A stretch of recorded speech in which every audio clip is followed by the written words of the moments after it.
No, I didn't go to Sorry about Oh, you went to the, I thought you said. Happy New Year. Oh, next day. We got COVID. oh, I believe that, yeah. So my daughter has FOMO.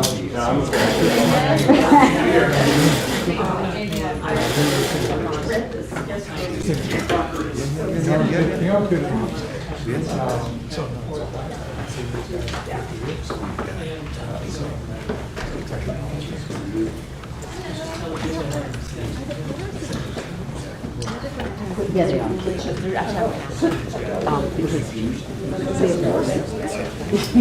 Yeah, right. Yeah. She's not. Yeah. She's 7 days a week, 12 hours a day. Right? Yep. So this would be an experiment. I want to see if this is going to melt down by the time I leave tonight. Okay.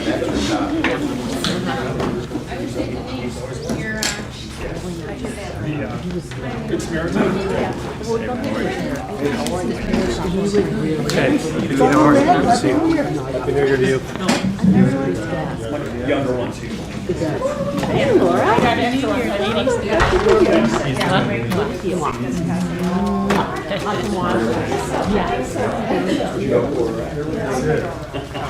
Who wanted to go first? My arm. Yeah.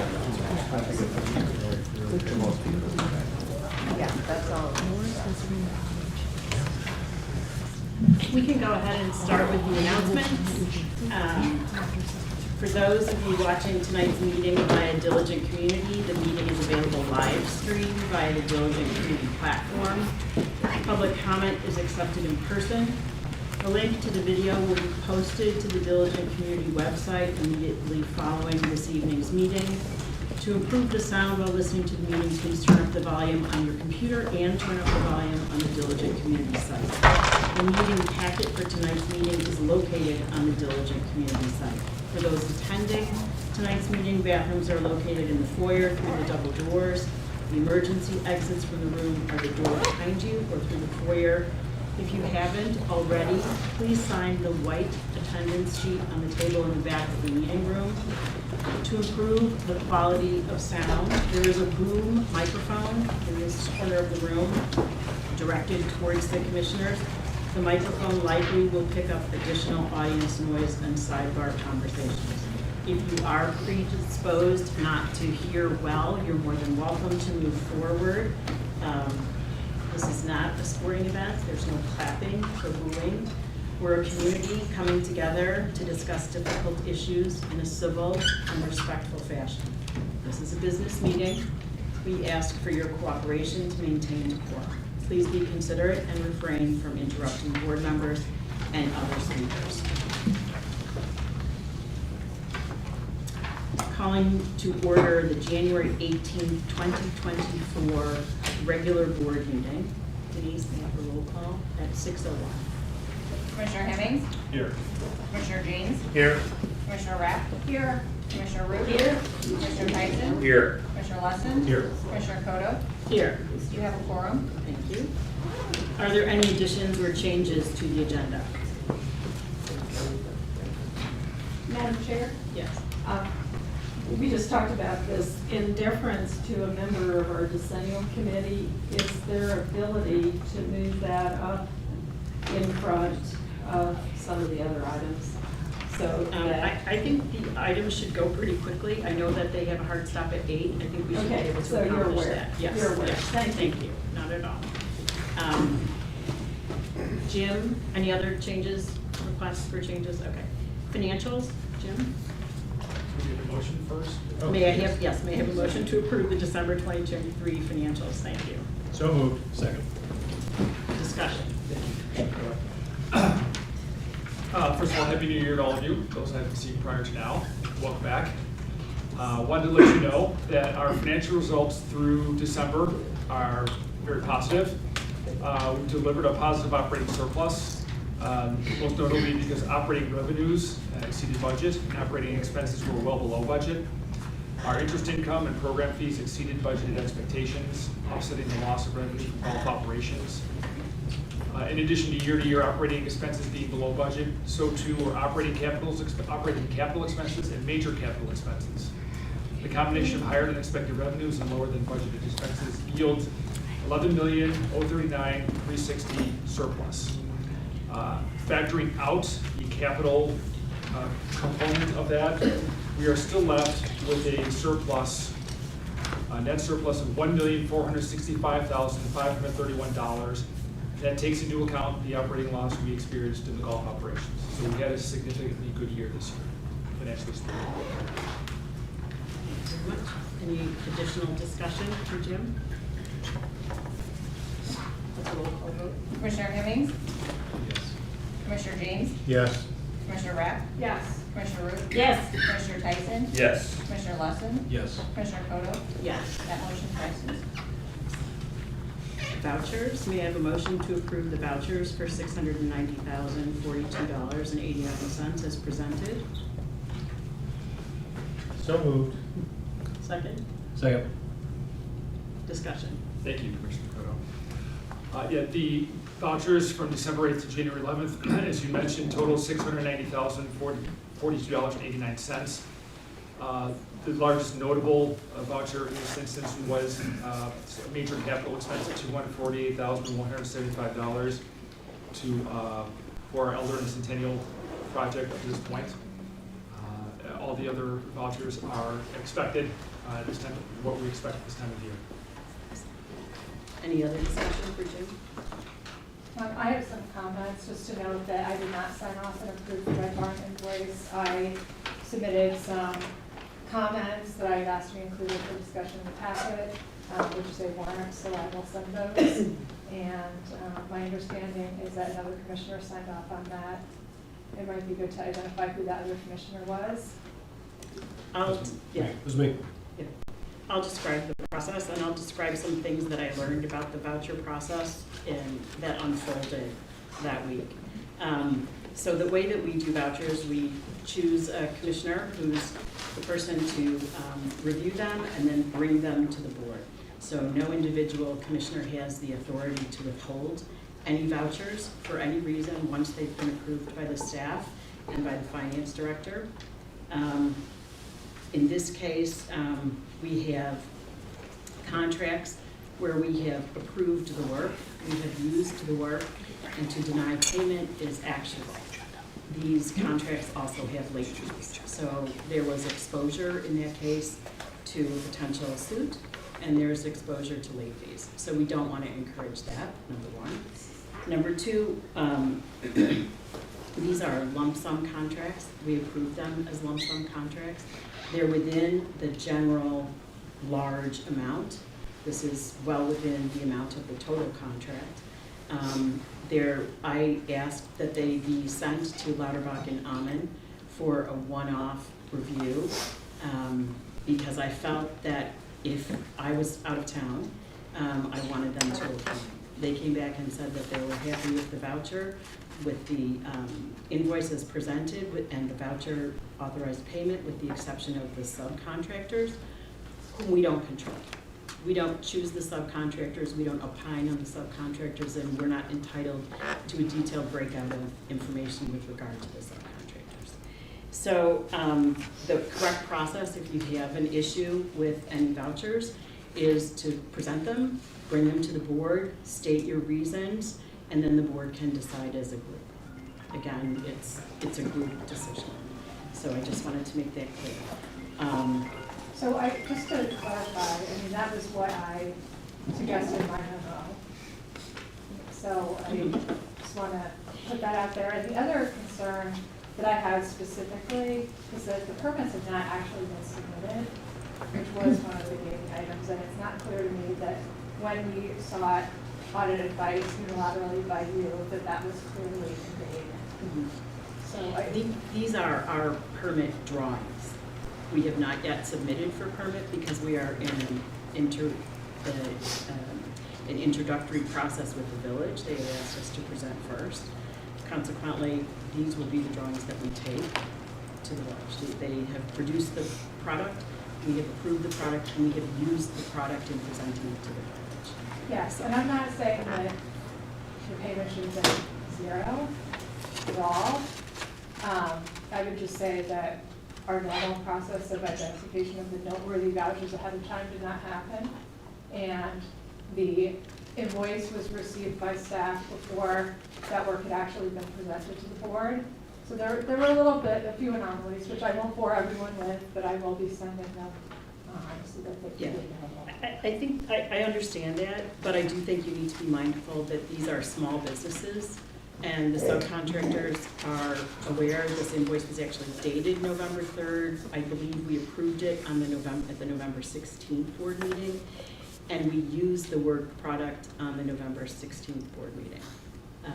I believe that's when we approved it, and I believe that we used it shortly thereafter in our meeting with the board. I would also So- note that in my review with Jim the week before this just appeared, I had raised those concerns that this is a small business, we should be proactively looking at it. Meanwhile, the voucher was sitting with staff. So, you know, I didn't appreciate that it felt like very much a cram down at the last minute, so. I think as you move towards year end, I think these things become a little bit more urgent, and we need to be aware of that. I want to thank you for your service on vouchers. I know you took it over from David Seaman, who did it for many years. But I've asked Jeff Tyson to take over for vouchers. I think that's excellent. And I think he's staff will be highly capable to do this. I thought you might be relieved. As thorough and detail-oriented. Okay. So I'm happy to welcome Jeff to the team of voucher alumni in training. So thank you very much. Any other discussion regarding vouchers? Yes? I just have a question, and I was listening to you, and you said we do not approve the subcontractor contracts. What is interesting is I did read with some detail Commissioner Rapp's very, very detailed memorandum here on this that was dated December 18th. And just for your benefit and everybody's benefit, here is the invoice. This is for $248,000 from Red Barn. It is one page. It is not itemized. There it is, one page. And attached to it, there was the Shabika subcontractor invoice for $141,500. Again, one page. If we receive something from Lauterbach and Almond, did we receive my concern as a fiduciary is that we are doing what we need to make sure that as a fiduciary, we have the documentation in place to the extent there's ever any third-party question. So do we have a letter from Lauterbach and Almond saying they've reviewed this and they feel that everything is appropriate? We have an email. There you go. You know, it would be wonderful in the future if we ever enter this again. And this contract, I believe, is close to $1 million, and I don't know how much we've paid, maybe, what, 300 and some to date. If, as we get these large invoices in, if the board members can have a little bit further notice and then documentation to support. So I think the point I'm making is the documentation is sufficient as presented, and we rely on the staff to make that determination, both the financial staff and the project staff, because they are working with these people every day throughout the process. So I would defer to the staff when they make that decision. I was out of town. I wanted Lauterbach and Almond to take a look, and I asked Eric to sign off on the voucher because the December 18th is the Monday before Christmas. And it ended up being, actually, I think it was that Thursday that it finally got signed and distributed. Can I interject? Okay, yes. Quick comment. I think also I'd like to give credit to Costa Catulus. The invoice was received and was not submitted for payment until we had achieved that which was required of the Park District and or its third-party service providers. You didn't submit it until they achieved that which was they were to do, right? So I think the process of making sure they get done what they need to get done before an invoice is paid, happy to share that detail as well. Thanks. And in the future, we welcome that and thank you, John. Mm-hmm. And in the future, it would be wonderful if, like, the Lauterbach email was provided to all members of the board. So we have the benefit of that. So thank you. Mm-hmm. Any additional discussion on vouchers? Welcome, Jeff. Thank you, Cynthia. And Denise, can you give a roll call? Commissioner James? Yes. Commissioner Rapp? No. Commissioner Root? No. Commissioner Tyson? Yes. Commissioner Lesson? Yes. Commissioner Hemmings? Yes. Commissioner Koto? Yes. That motion passes. Remarks from visitors, the first section. Remarks from visitors is your opportunity to address the board on any issue. When called upon, come to the center position in front of the commissioners. Stand at the podium, speak loudly or into the microphone. State your name, please, for the record, and speak directly to the board.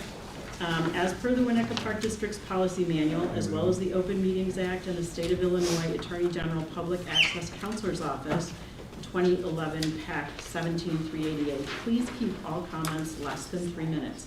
This is not a question and answer forum, so please do not expect a response or an answer from the park board this evening. If you prefer to share your comments in writing, you may use the comment cards which are available near the sign-in sheets. Any park district staff will accept your card to be shared with the board. Do we have anyone who would like to speak? Please raise your hand in the back row. Please come forward.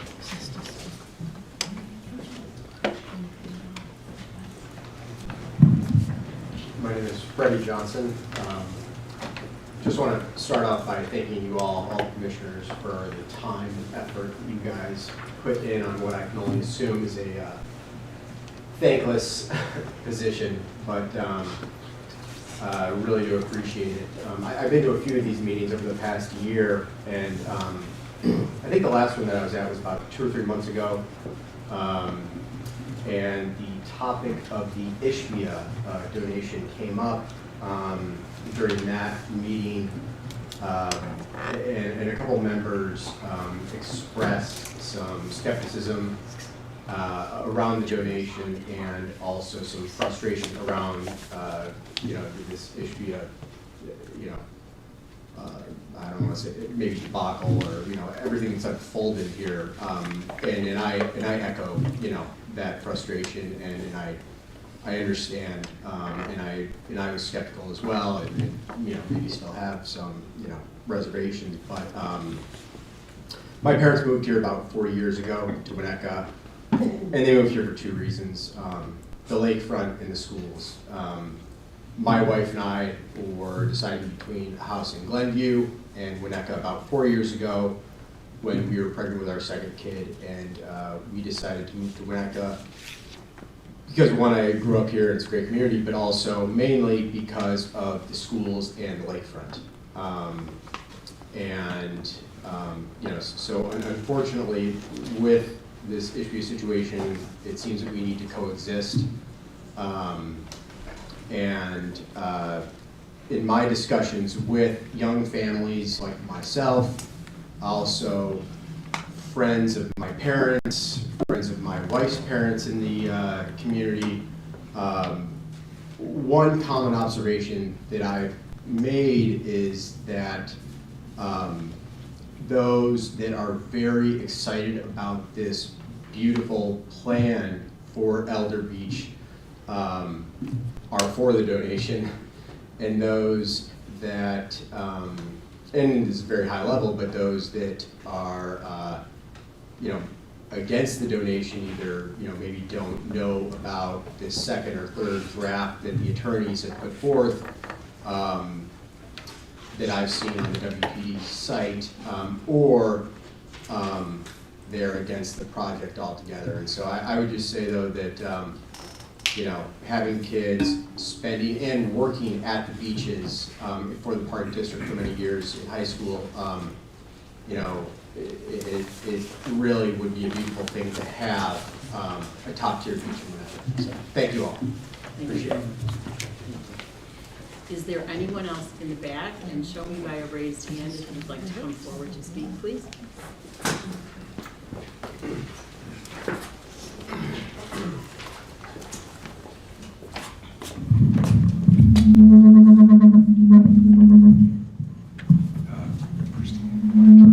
Yes.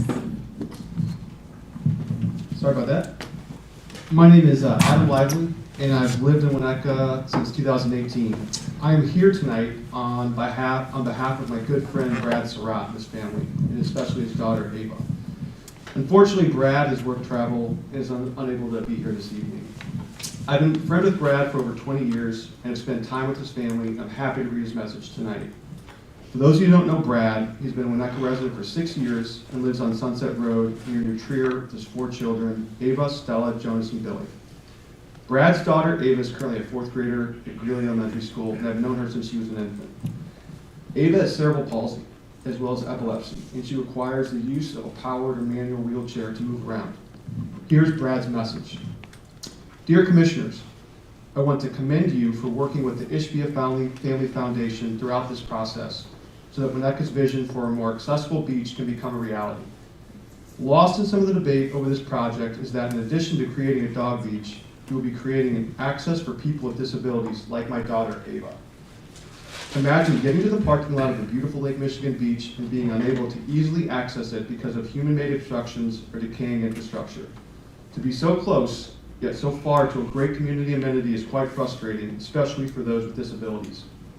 Sometimes families can work around certain obstacles, but sadly, sometimes we have to give up and move on to somewhere else. With this plan, that will change, to build ADA accessible ramps to both beaches, as well as a boardwalk and a new bypass walkway will truly open up a whole new world for thousands of families for many years to come. Tonight, you can make a statement that Winnetka is truly a welcoming and inclusive community to those with disabilities. I want to thank the Ishbia family for this generous contribution. As a longtime resident, I appreciate the Ishbia family contributing to our community and offering to help with solutions to long-running problems. I have dozens of friends and neighbors of mine, and I'm sure there are hundreds more across Winnetka who appreciate this investment and probably should have come out to these meetings to voice our support earlier. We are all busy with our jobs and our families, and most of us assume our local elected officials will find a way for a terrific project like this to get approved.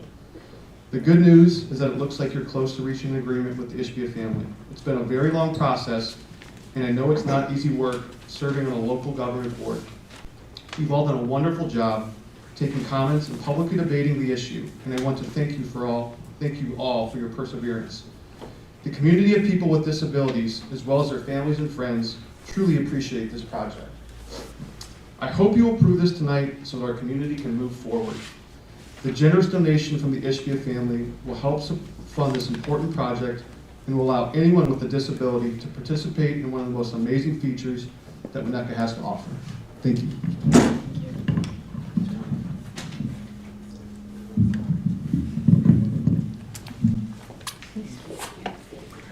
Is there anyone else in the back row?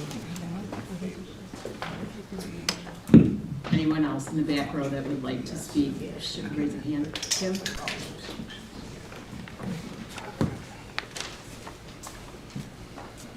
Hello, my name is Kim Marsh. I live at 360 Forest. I'm reading something from Mary Garrison, who lives at 350 Ridge. She submitted it apparently, but also would like it read into the record tonight. The vision of 2 outstanding donations to the Winnetka Park District cannot be taken lightly. My question to you is, would it be possible to accept both donations? Propose to the Ishbia Foundation that the donation of $3 million reduce the price of 261 Sheridan and the anonymous donation purchase for the remaining portion of 261. This would start the process. For the southern end of Centennial Park, grant 205 an easement of an agreed footage so that the home at 205 will have access to the north side of the 205 property. This easement should have sufficient years so that the property will be able to be serviced as needed. The space would still belong to the public and would not change the nature of the existing land. This plan would help our neighbor. On another note, every article I've read states that the bluff is protected by a structure parallel to the shore. The perpendicular structure as proposed blocks the sand from the north, and that causes another cost to the public for nourishment of the beach at times to be determined. Centennial Beach should copy Tower Beach and the ADA element as proposed in the 2019 original plan. The current proposed ADA structure is absolutely not needed. We are lucky to have 5 beaches, but it is a very difficult situation to manage. The ADA beaches at Tower and Lloyd are above and beyond what the public can use and enjoy. Again, our small village ranks at the top of the scale for generosity, foresight, and people who work together for the common good. Protect our open space and stay on track with what we know works for all. Thank you, Mary Garrison. Thank you, Kim. Anyone else like to raise their hand in the back row? Oh, go ahead, we'll move forward this section. It's okay.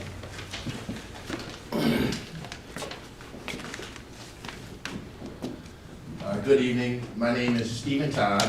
I live at 1148 Oak Street. My wife and I moved here a little over 8 years ago. We have 3 young children, and we feel very grateful that we get to raise our children in this amazing community with such great public resources such as the Park District. Having said that, I'm here tonight in support of the agreement with the Ishpia Family Foundation and to accept their $3 million donation to fund the completion of Eldon Centennial Beach. I believe people have expressed some legitimate concerns regarding this agreement, and I think you've done a good job of hearing people out, and it appears to me you've taken steps to protect the taxpayers while bringing new amenities that will benefit the whole community. I think it's understandable that families who live next door to these beaches wanted to voice their opinion and ensure their properties and rights were not impacted. From looking at the agreement, you've done a good job of listening to their concerns and working with owners to protect neighbors of both beaches. You deserve even more credit for the ADA accessible investments. You're making both beaches accessible to people with disabilities. As a community, we should have done this a long time ago, and thanks to this donation, we can make this a reality. Moreover, as a family with 2 dogs, we are also very excited with the plans for a new dog beach, which I believe will be an amazing asset for the community. Now, all families with dogs across Winnetka and the North Shore can take advantage of this attraction, and it will be safer for everyone. On a broader note, I'm also a big advocate for the unification of the 2 beaches. I personally think a deal either acquiring or swapping the land should be a priority. I think the original offer to help unify our beaches was a no-brainer. As a community, this is an opportunity we may never have again. I think the newly constructed beaches at Centennial and Elder could be the crown jewel of the Winnetka Park District if done right. And I think unifying the beaches is a big part of this. Almost everyone who I've talked with, school-aged children like mine, agree that a great beach that is more accessible, not walking down 100 flights of stairs, would be a great asset for this community, and most agree that unifying the beaches was a no-brainer. I think the Ishpias have taken a lot of unfair criticism in these meetings and from the community at large. I think this is an extremely generous offer to contribute $3 million to help this community create something that will benefit all of us for generations to come. I also want to give you commissioners a lot of credit for continuing to work on this matter, no matter how controversial it got. It appears to me you've listened to everyone's concerns and came to an agreement that was quite reasonable. On behalf of my family and our neighbors, I hope you will approve this agreement tonight, so we will not only accept the generous help of the Ishpia family, but we send a message to others who want to make Winnetka their home that we appreciate their involvement. Thank you very much. And Laura? Commissioner Coe, could I just ask you to ask the speakers to speak a whole lot louder, because they're facing away from us and it's very hard to hear them. Yes. Thank you. Thank you. Hi, Laura Glenn here. Can you hear me? I live at 555 Provident Avenue. That's our second home after our other homes, our first home in Winnetka. I'm here tonight really just offering huge thanks to everybody that's given so much time. I know that there's other people that have given in the past. Years ago, I was part of the Winnetka Park District Foundation. But I know it's also John's last night, and I wanted to make an effort to come out and really say thank you. And again, it's across the board. But thank you, because I know that living in this community, for some reason, people are extremely fearful of change. And I've seen people restrict and fight and unfortunately get very ugly, which I always think is unnecessary, because you guys are always great listeners. But you have taken a lot, and it's unfair, but I'm glad that you remain giving your time and effort and contributions. It is noticed by people. People do respect people that not only have staff jobs, but also contribute volunteer work and everything. And I just wanted to say thanks, and again, John, thank you. As I look at the changes I've seen in 26 years, and I think about how resistant and how long change took, whether it would be Dryer Park, Hubbard Woods, the service station, additional paddle courts, ball fields, everything. I don't think anybody's looked back and felt like, oh, we shouldn't have done those. In fact, it has honored building community. And I think that you all and people in the past that have contributed have kept that in mind, that this is what we want. We want this to be a great community, that people come from different parts of the country or the city to raise their family and have these great beaches and great parks and great schools. So just thank you, and thank you specifically to John as a leader, and I wish you the best in the future. Thank you, Laura. Any other members on the right side of the room, working from back to front near Laura, who want to raise their hand and speak? Absolutely. David Seaman, please come forward. Hey, I'm David Seaman, 1026. So, Tyson, vouchers are a great way to get to know the Park District. Crocker is unbelievably kind and nice and a really good guy to work with every whatever Thursday. But I'm really up here to talk about Mr. Peterson. Listen, man, if you do look back in the last almost 4 years, all the projects that have run through this agency, it is remarkable. And you have been the executive director during that time. I just want to thank you for your leadership. When you step away from the board, you step away from the emotion, you don't get all the calls from the community, one way or the other. You get better perspective.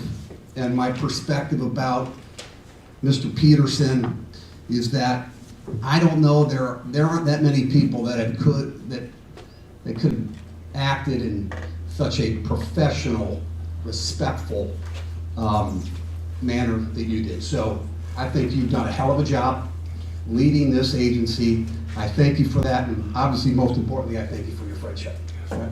Good luck. Thanks. Thank you, David. We're up to taking public comment from the front row. Is anyone else who would like to speak? But I noticed we have a new arrival, so we're taking public comment if anyone else would like to speak. Oh, I'm sorry. Yeah, no, go right ahead, Kate.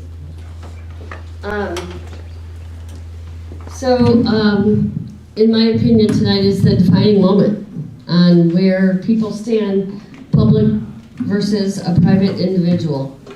You have been given a choice of two donations, one for $3 million unrestricted, with the only covenant that you end the swap, and one with a private individual that many people have spoken for tonight that requires a 50-year conveyance of our park. I'm not sure that it's legal. I'd like to understand that from Adam.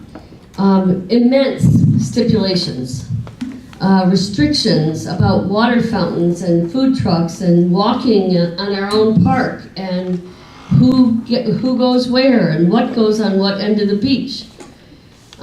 In my opinion, this person has had 2.5 years prior to the lawsuit to enact this covenant, this thing.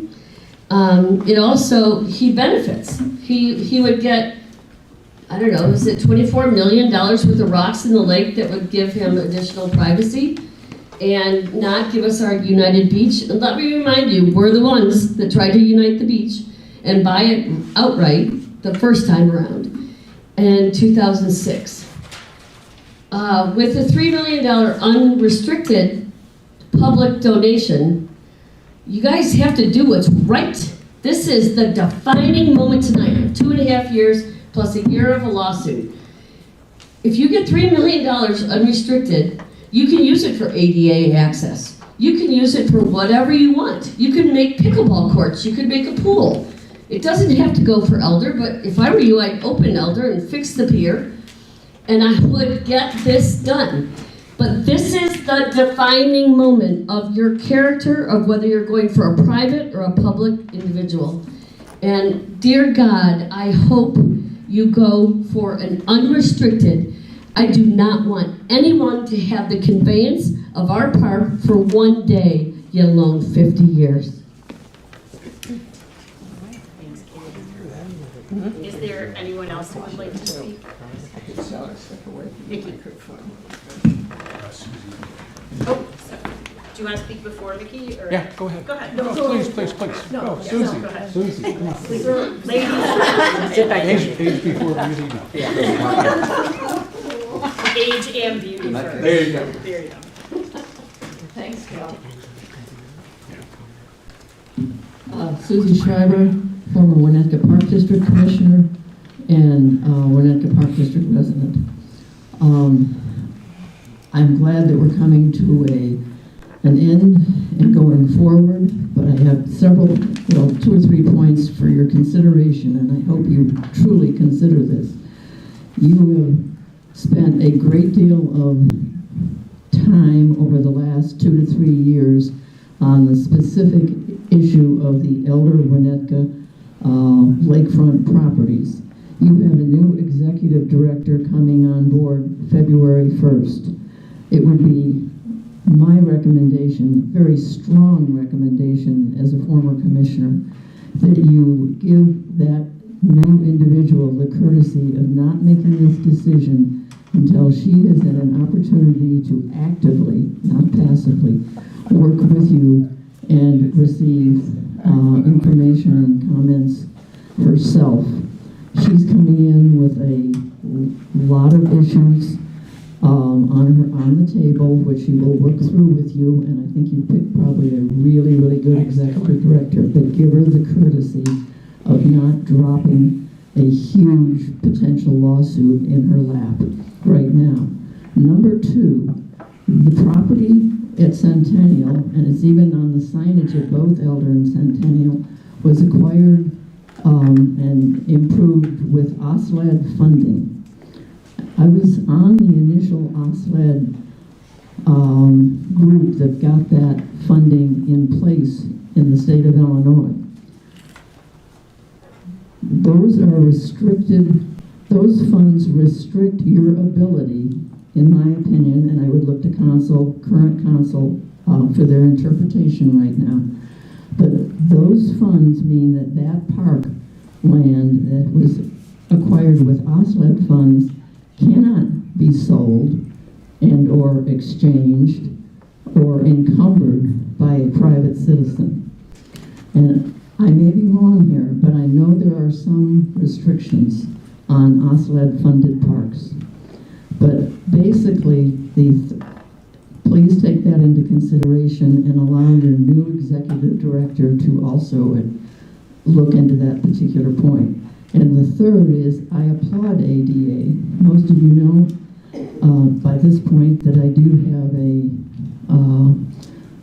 quadriplegic nephew, and I have talked with him. He's seen these parks. I was aboard when we put in the ADA access at Tower Road, and have worked very for a long period of time with late Carl Lewis.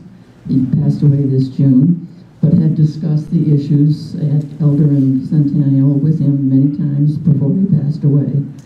And it is his opinion, and he was on President Clinton's and chair of it, ADA Council in the early 90s, that you need to look much more carefully at your current plans for ADA. I'm not against ADA, not at all, but there has been a lack of real ADA input and design into that project. There are many different ways to address it, but please, each one of you vote your conscience, but please do not give away to an individual any property that is owned by the Winnetka Park District residents. Thank you. Thank you, Susan. Yours, Cal. Vicki. Madam Chair, I'm receiving texts for people that are listening. Is it difficult to hear? They can hear nothing. They say it's garbled. Okay. I'll look at you. Well, no, Most of these people all of don't them. Okay. Taylor, Do you want to help remove us? quiet or remove the mic completely? I would say keep the mic on, but encourage people to keep a bit of a distance from the mic. Got that? Mickey, you're a professional. I'm gonna be the test character. Yeah. I love the challenge. Good evening, my name is Mickey Archambault. I'm a 38-plus year resident of Winnetka. And I'd like to spend a few moments tonight to acknowledge and thank John Peterson for his 8.5+ years of service to the community. To start with, here are some of the amazing accomplishments that have been achieved during John's tenure as both a commissioner and executive director. Pardon me while I go through the list as quickly as I can.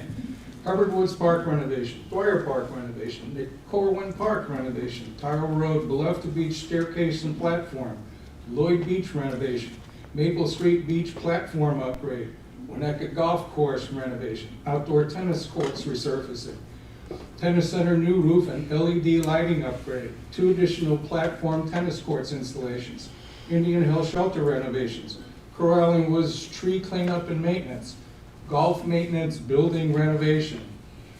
And so those were capital projects. Let's talk about some of the other accomplishments.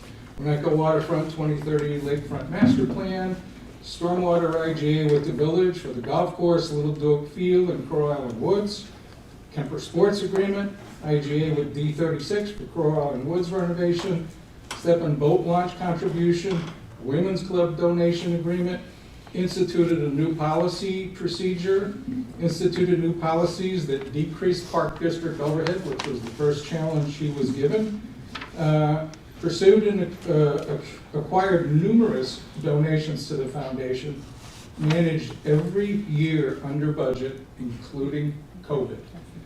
Fought to not lay off staff during the COVID pandemic. Worked with staff to find creative ways to manage the budget during COVID, which was a phenomenal success. Departs the Park District in a great financial position. Let's give some attributes to John before he walks out the door. Unbelievable dedication.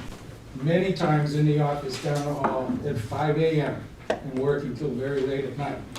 Maintain a positive attitude through good times and bad. An outstanding ambassador to the Park District. Went the extra mile to accommodate requests even when short-staffed. Impeccable integrity. A true gentleman. Excuse me. Julie would say a phenomenal husband, and I would agree, and a great father, and a great friend. It is with great appreciation and thanks to you for all you have done in your 8.5 years of service to the Winnetka Park District. I wish you great success in whatever future endeavors you choose. When you walk out the door your last day, you've earned the right to walk out with dignity and your head held high. But when you do that, make sure you duck so you don't hit your head on the ground. Thank you.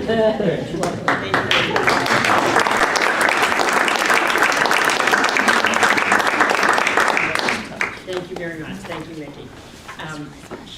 Is there anyone else who would like to speak?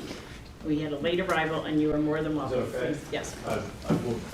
I'll be under my 3 minutes. Excellent. I Thank promise. I won't be as eloquent as this gentleman. My name is Joe Shen, and I've been a Winnetka resident for a long time, since 2001. I have 5 kids here, and I apologize, I don't remember your name. Mickey. Mickey. As Mickey said, you guys are a wonderful organization, volunteer, servants. We thank you guys very much. I have 5 kids. We absolutely cherish all of the parks, in particular the water. We love the water. Bringing the water into play is huge for us. So thank you for all you guys do to make that a reality. I've been following sort of some of the things that have been going on over the last year and a half or two. As with many things in our country, there seems to be a lot of acrimony and finger pointing and things of that nature. I, by the way, am an observer of it, so forgive me that I don't have all of this sort of great detail that you guys have. But the observation is that, you know, any improvement we can make to the parks, fantastic. Two little dogs, we like the dog beach. And obviously making it accessible for people to one of the ladies' points earlier is a wonderful thing. I think that, you know, kind of bird in the hand in terms of a family that's coming in that wants to be philanthropic and giving to the community is something that we should suspend disbelief and you know, sort of take them at their word that they want to be here and be part of the community. That's my, you know, kind of my philosophy in life.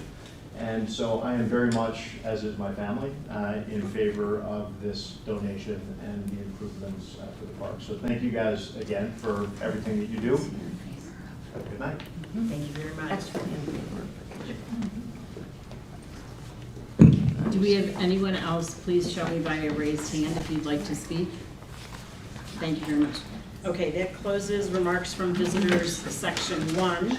And item number 6 is motions by the park board president, and this will be Adam Simon. And I think this was at your request. Go ahead, Adam. Thank you.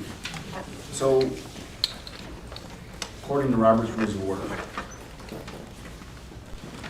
if the president is a member of the voting body, he or she has exactly the same rights and privileges as all other members have, including the right to make motions, to speak in debate, and to vote on all questions. Obviously, the emphasis there is that the president is a member of the board. In this case, and as in all park districts, the president is elected from amongst the other commissioners and basically serves as the presiding officer of the meeting. The president of the board is not an executive. The president is a member of the legislative body and just serves to preside over the meetings to make sure they remain orderly and act and proceed efficiently. So under this rule, it is clear to me the president may make motions and may vote on those. So, as you know, on September 13th, we had the head of the IAPD come to work with us, and he did share a presentation by your firm that had a question and answer: can the board president make or second motions? The answer was, under most rules of procedure, the presiding officer is not allowed to make or second motions. This remains true in Illinois. Most presidents feel free to actively participate in the debate without the use of the chair. So why is there a different, like, I mean, it's obviously concerning to me as a volunteer board member when we have, you know, materials presented by the head of our trade association and prepared by a preeminent firm in this space that is different than what, you know, what you're specifically citing now. I mean, I think Robert's Rules is the preeminent set of rules used by many organizations, governmental and nonprofit. So I just would like a little bit more clarification on that. Additionally, you know, at our board, it is not customary for the president to make motions. Usually, the president asks for motions from others and then requires a second. So it might be helpful to just understand which sections of Robert's Rules you're referring to, and also why the disconnect is between the information that we have received and then the advice that you're giving him. So I saw the slideshow that you had seen. I spoke to the authors of the slideshow.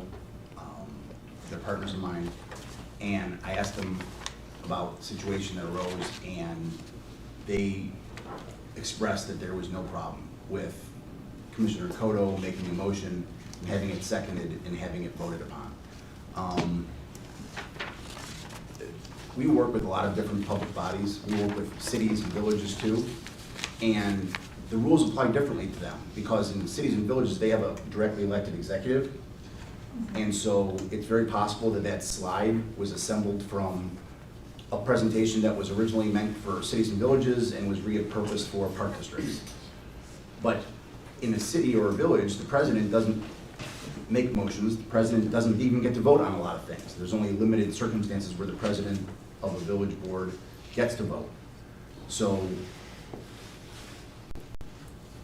I can't go back in time and get in their head from 2017 when that slideshow was prepared, but I read from Robert's Rules of Order And it's consistent with my understanding that when the president is a member of the board and is not an executive, they have the same rights as every other member. I agree with you that it is more common for the president to ask for a motion, but I think that's custom and practice more than rule. So hopefully that helps answer your question. We'll be getting an updated presentation. Will you be getting an updated slideshow? Yes. I I mean, it seems appropriate that your firm would want to correct If we are. IAPD pro bono with this important information. I think it would help and be a service to park boards across Illinois. We can talk to Peter. Okay, yes, thank you. Thank you very much for clarifying. Is there any more conversation on that? Yes. Just a comment, we're looking very much forward to the IAPD conference here next Thursday, Friday, and Saturday. And Adam, this would be a wonderful opportunity for us to interface with Mr. Murphy, who I know will be present. And so, you know, maybe we can talk to him and get this clarified. It's a proposal. I'm willing to even initiate it with him if you join me on that. I'll be there Thursday. Great, thank you. Thank you both. Moving on to item number 7, the approval of the consent agenda. Without objection or request for removal of any specific item from the consent agenda for an individual consideration, we will act on the following items with a single vote. May I have a motion to approve the consent agenda as presented? 6.1 regular meeting minutes of December 14th, 2023, and 6.2 closed session minutes of December 14th, 2023. So moved. Second. Any discussion? Denise, can we do a roll? Commissioner Rapp? Yes. Commissioner Root? Yes. Commissioner Tyson? Yes. Commissioner Lesson? Yes. Commissioner Hemmings? Yes. Commissioner James? Yes. Commissioner Koto? Yes. That motion passes. Thank you very much. Item 8, communications. This is John Peterson. Quite a number of articles in different publications regarding the donations and or village meetings that have taken place, park district meetings that have taken place, so they're all part of the packet. Let's see, there's also some information regarding the platform tennis event that's welcome anybody from the public to go tomorrow night at 5 to 6:30 to see the new platform tennis courts that have been installed. So that's free to anybody who wants to stop by and see the courts. We did have a number of emails regarding the donation that came in fast and furious to the point where I had to just stop counting at the end of at 5:30, and I don't have any time to redact personally identifiable information, but there were 23 emails in support of the donation and 9 that were not in support of the donation, so I'll be happy to make those available to commissioners, but and there may have been others that I didn't have a chance to see that may have changed those figures either for those who are for or those who are against. So. Thank you, John. Okay. The moment that I know some of our decennial committee have been waiting for, may I have a motion to recess the regular meeting and move into a meeting of the Local Government Efficiency Committee? So moved. May I have a second? Second. Excellent. Any discussion? Denise, a roll call? Commissioner Root?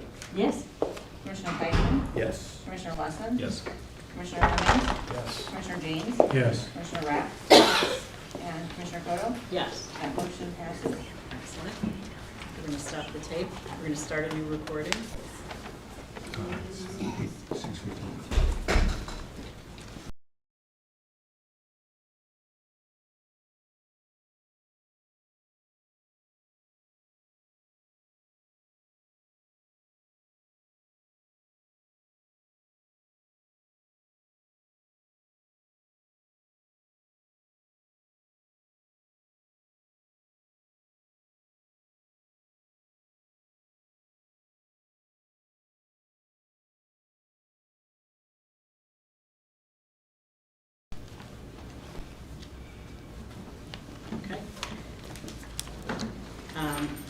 Item number 10, calling to order the January 18th, 2024 Decennial Committee on Local Government Efficiency at 6:52 PM. Roll call, please. Commissioner Hemming? Here. Commissioner James? Here. Commissioner Rapp? Here. Commissioner Root? Here. Commissioner Tyson? Here. Commissioner Lesson? Yes. Commissioner Koto? Here. Mr. Kehoe? Here. Mr. Larkin? Here. Ms. Maladenio? Here. And Mr. Seaman? Here. We have a quorum. Thank you very much. Are there any additions or changes to the agenda? Excellent. May I have, moving on to item 10.3, may I have a motion to approve the minutes as presented from the December 14th, 2023 meeting of the Local Government Efficiency Committee? So moved. Second. Any discussion? We got some good comments on those. Any discussion? Oh, Very thorough. yeah, Very thorough. yeah, very, very detailed. May I have a roll call? Commissioner Hemmings? Yes. Commissioner James? Yes. Commissioner Rapp? Yes. Commissioner Root? Yes. Commissioner Tyson? Yes. Commissioner Lesson? Yes. Commissioner Koto? Yes. Item 10.4, may I have a motion to approve the local government efficiency report as presented? So moved. Excellent, a second? Second. Thank you, Jeff. Discussion? Okay, may I have a roll call? Well, before Oh, we sorry. start, may I ask a question? Yes. First of all, I want to thank the members of the committee. I want to thank Commissioner Seaman for his comments on, they were, I saw incorporated into the report, and they were excellent. My question is, who authored the report? So staff takes the lead on that, so a number of people within the staff, whether it's Costa or Jim Crocker, I lean in, make sure that others contribute and have a chance to edit the documents so that there's a completeness around the entities with which we interface, and all the collaboration can be properly represented. There's probably 6-7 hands, pair of hands that lean in on the report from a staff perspective. Thank you, staff. Do you feel, Mr. Peterson, that the committee had opportunity, should they want to have, and I guess I'll ask members of the committee, are you satisfied you had an opportunity to participate fully? I'm satisfied. So thank you for your service, and staff, thank you. It was a wonderful report. Now comes item 10.5, where we survey the residents in attendance. Oh, sorry, roll call on 10.4, pardon me. Commissioner Hemmings? Yes. Commissioner James? Yes. Commissioner Rapp? Yes. Commissioner Root? Yes. Commissioner Tyson? Yes. Commissioner Lesson? Yes. Commissioner Koto? Yes. Mr. Kehoe? Yes. Mr. Larkin? Yes. Ms. Maladenio? Yes. And Mr. Seaman? Yes. That motion passes. Thank you. Now we survey residents in attendance for input on matters discussed in the Decennial Committee on Local Government Efficiency. This survey of residents in attendance is your opportunity to address the board only on matters discussed in the Decennial Committee on Local Government Efficiency. When called upon, please come to the center position in front of the commissioner, stand at the podium, speak loudly into the microphone, state your name for the record, speak directly to the board. For the Winnetka Park District's policy manual, as well as the Open Meetings Act and the State of Illinois Attorney General Public Access Counselor's Office, 2011, Act 17388, please keep all comments less than 3 minutes.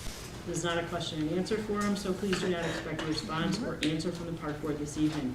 If you prefer to share your comments in writing, you may use the comment cards which are available near the sign-in sheets. Any park district staff will accept your card to be shared with the board. Raise your hand if you'd like to speak regarding the Decennial Committee report.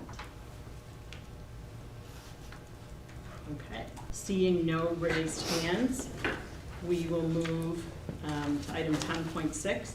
May I have a motion to adjourn the January 18th, 2024 Decennial Committee on Local Government Efficiency meeting and return to the regular board meeting? So moved. Okay, thank you. Thank you. And this is a voice vote, all in favor? Aye. Perfect. Unanimous. Thank you. Thank you for your Thank you service. very much. And continuing service. Yes. Ian, happy New Year. Thank you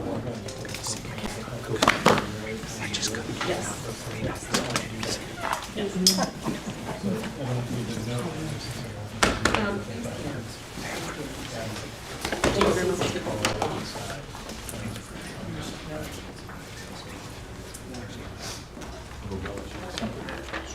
I can note it, I'll note it. Yeah, I'll be right back. Thanks. Waiting for you, Taylor. Excuse me, you guys. Good? And Denise? We are number 11, resuming the regular board meeting. We are now back in the regular board meeting at 6:58 PM. All commissioners are present except for James Hemmings. Item number 12, unfinished business. 12.1, that's Kemper Sports update. Can you go around and get the Kemper Sports folks? Oh, okay.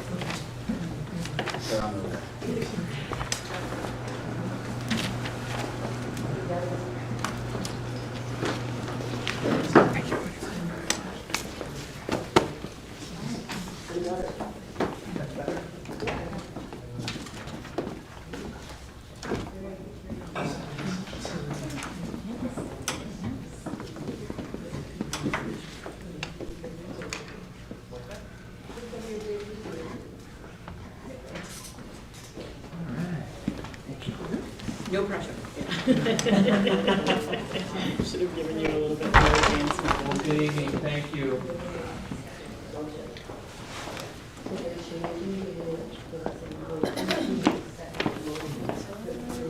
Pranav? Okay, thank you, everybody. Just wanted to kind of give a little bit of an update here as we head into 2024. We brought the team with us. Andrew's going to start out with the grounds update. We'll go into a marketing update, talk a little bit about the golf, and then we have the year-end financials are complete. So we'll kind of walk through at a high level the year-end financials. So I'm going to turn it over to Andrew, who will give the grounds update. Hi, good evening. Thank you for having me. Finally getting some cold weather around here. To my surprise and very delighted that it's cold outside. So just a little update. What we have been doing on the golf course has been continuing tree work. We continue to limb things up to 12 feet across the golf course, and we continue with any brush clearing of anything less than 6 inches on any of the areas that we're overgrown. So we're talking around the perimeter, all the way back to 14th or 18, those areas back over the burn and down to the creek. We're still continuing to work on these areas and get them cleaned up. So this has probably been one of the biggest projects we've had here besides the whole golf course. But as far as ongoing projects and us working on them pretty regularly over the course of the last 8 months, tree work definitely stands out. And I feel like it will be a very noticeable difference for everybody when they come back into the property, amongst other things, the golf course. A milestone with the construction, we had a punch list meeting the other day, and we're going to be moving forward with those items as soon as the weather permits here. We'll do a walkthrough as soon as weather permits, and then they'll come back out and start doing those punch list items. Very minimal list of items, just kind of little things that we just need to address before construction wraps up. So we'll be working on those items here in the next few months in preparation for the golf course opening. As far as initiatives, Kemper Sports Green to Tee program, I've completed the level 1 aspect of it, which is geared towards just kind of looking at the property and making sure that we're doing our best to be environmentally friendly in our facilities. Some of those items were addressed are no-mow areas out on the golf course, the use of wetting agents through the golf course, some items for inside the some items inside the facility, use of recycled bags for the golf shop, manufactured ink for the printers, and green products for cleaning and paper products for the bathrooms and so on and so forth. Audubon Sanctuary Cooperative Program, we've also been moving forward with that. Again, the Keeper Sports program alongside the Audubon program, they kind of go hand in hand. So I've kind of been working with them both to kind of get both of those implemented on a regular basis and have them for opening here later this year. Continuing education for myself and for my superintendent, pesticide recertifications, having us both up and ready to go for when the season starts. Also working on, again, another part of, another component of just getting some more certifications in the environmental stewardship, part of the Golf Course Superintendents Association of America, getting certified in that and getting their integrated pesticide or pest management certification as well. Moving forward on this. So it's just been keeping busy in the office and trying to stay warm and get as much information, planning done as possible right now so we can get back to the golf course as soon as possible. Fencing on the golf course, signage on the golf course has been ramped up. We've tightened up some areas that we've had some issues. We've put more signage up. We've blocked off the clubhouse with 6-foot fence. So there's really very minimal access points on the golf course. Yet we still see on nicer days, so a month ago when we had a 50-degree day, we had golfers out on the golf course. We've seen snow skiers out on the golf course already with the last couple snows. The sledding hills being used, although we put fencing across the sledding hills in a couple different areas. So there's still people getting on the property, you know, regardless of what we try to do to keep people out and trying to tell them that, you know, what we're trying to do here, trying to keep people safe at the end of the day. Because if I was out there the other day, just riding around, the snow drifts and the pond levels are up. So really, some of the areas just kind of look like snow until you're, you know, in a frozen lake. So, you know, it would just be nice if people would, you know, just abide by what the signage and, you know, what we're trying to ask the community to help them, you know, keep themselves safe. All right, any questions? Great job here. Just to reiterate the Green New Tea program, we intentionally held off on some of the environmental stewardship activities until after the golf course with the construction was done for 2023. So you'll hear a little bit more about levels 2, 3, and 4 in the upcoming months. Different initiatives such as cleanup days, community cleanup days, you know, additional no-mow areas, additional, you know, fertilizer and pesticide planning, etc. So it certainly is a big initiative on our side along with the Autobahn. So you'll hear more on that. Before we get into the January marketing update, I just want to take this opportunity to thank Mary Kate, who has really done a phenomenal job on the marketing side for Winnetka, not only for Winnetka, but for Kemper Sports in general.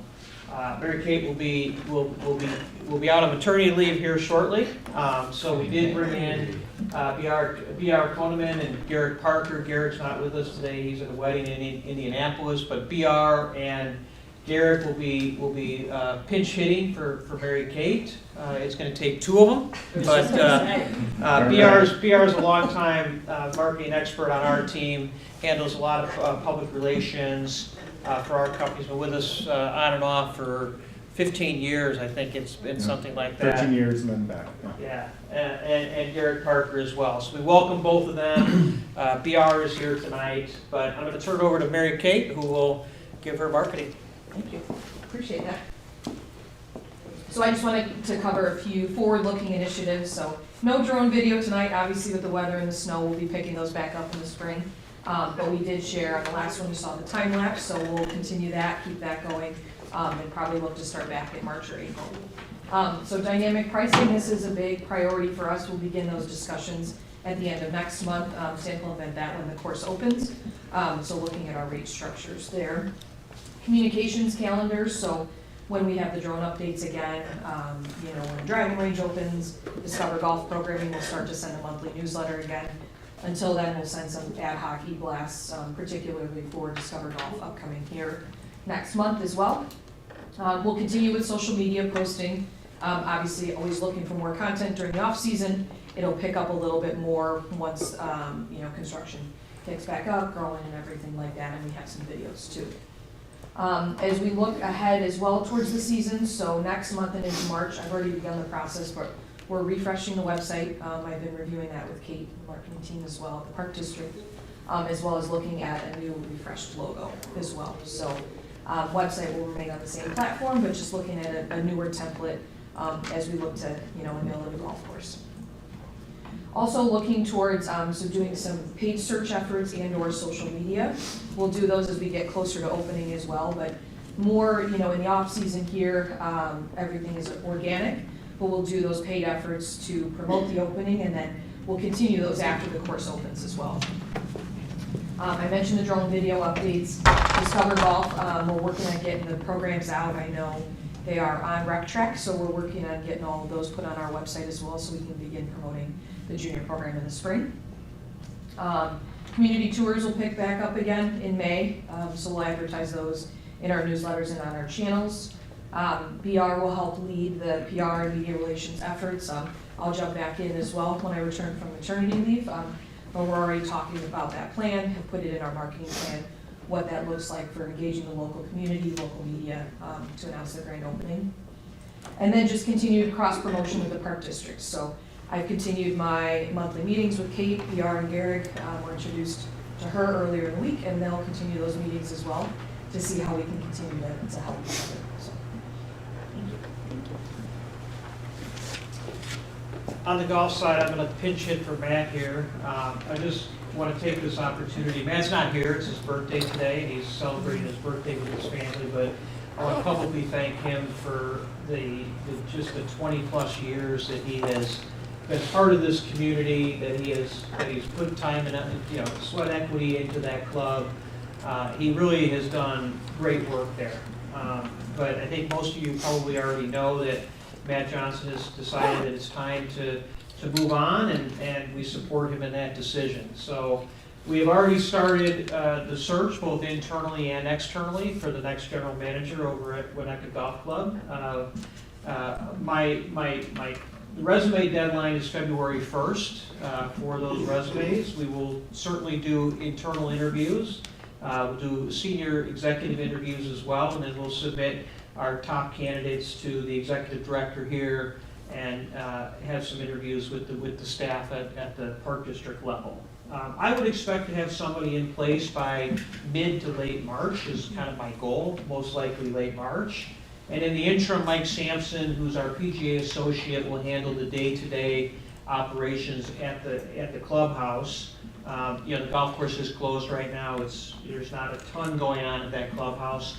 We'll provide some backup from one of our general managers in the area. John Wesley from Deer Path is going to provide some backup to Mike, and then Andrew will certainly handle his department, and then I'll be available to oversee both of them. So some things that are going to be happening rather quickly here is we're going to make some recommendations on T signs, yardage markers, and T markers.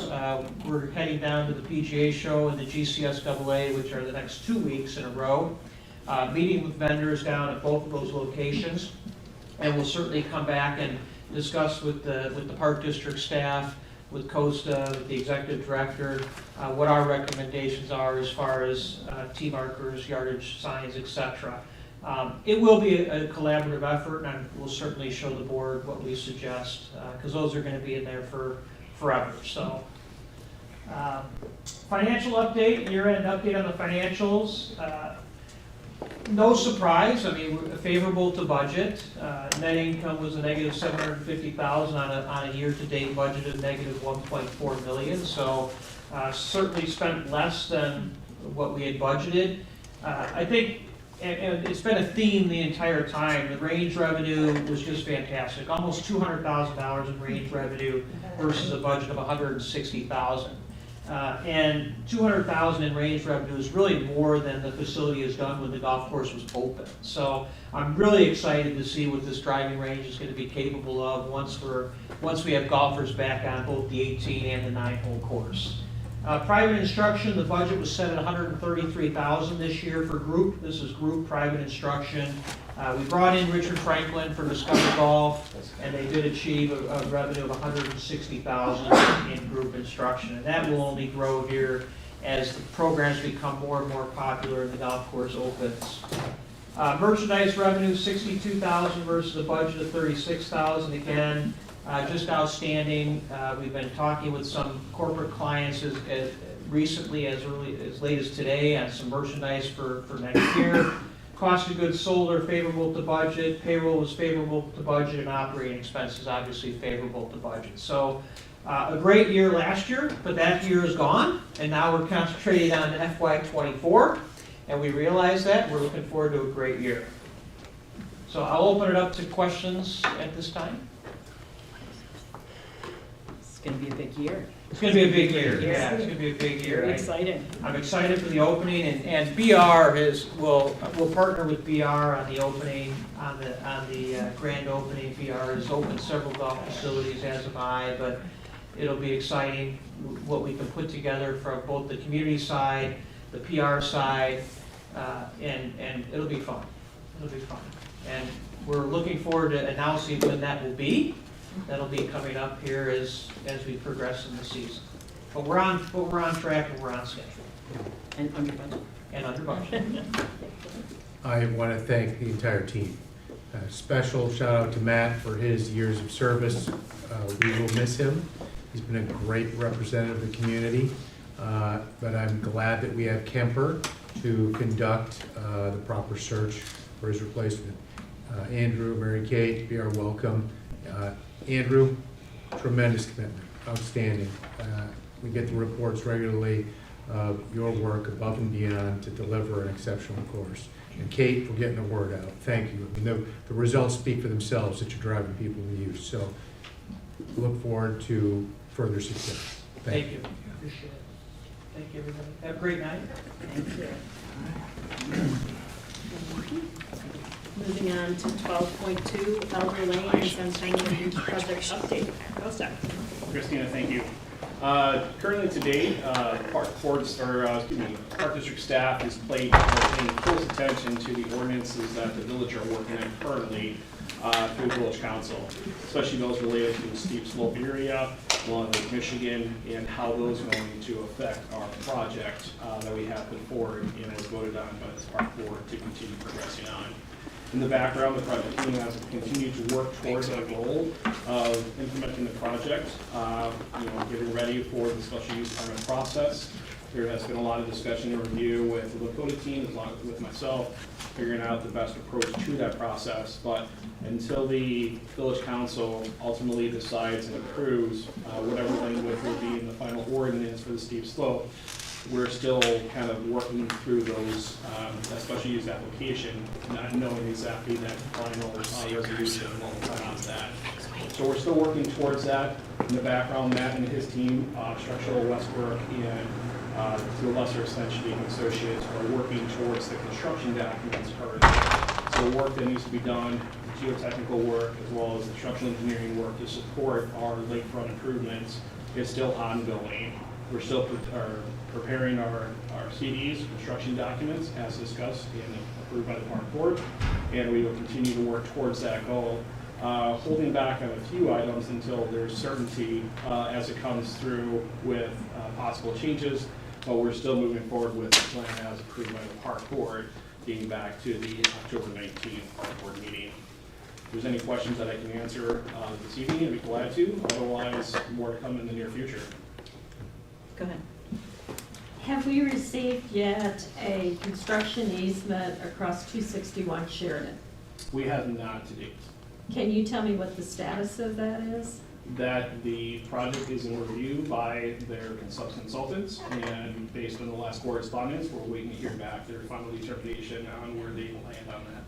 And have we received a letter of support from 205 Sheridan? As of now, not yet. That is part of that review.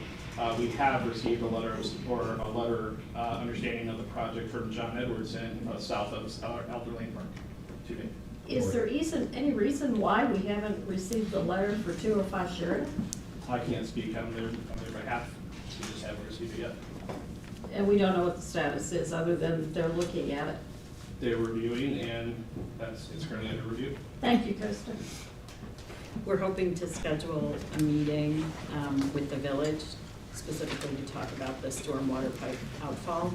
It was originally set up for the 22nd or the 24th, and that's going to be pushed to February. So that's Eric and I on the negotiating team. Sir? I too have been following the village's progress on the steep slope ordinance.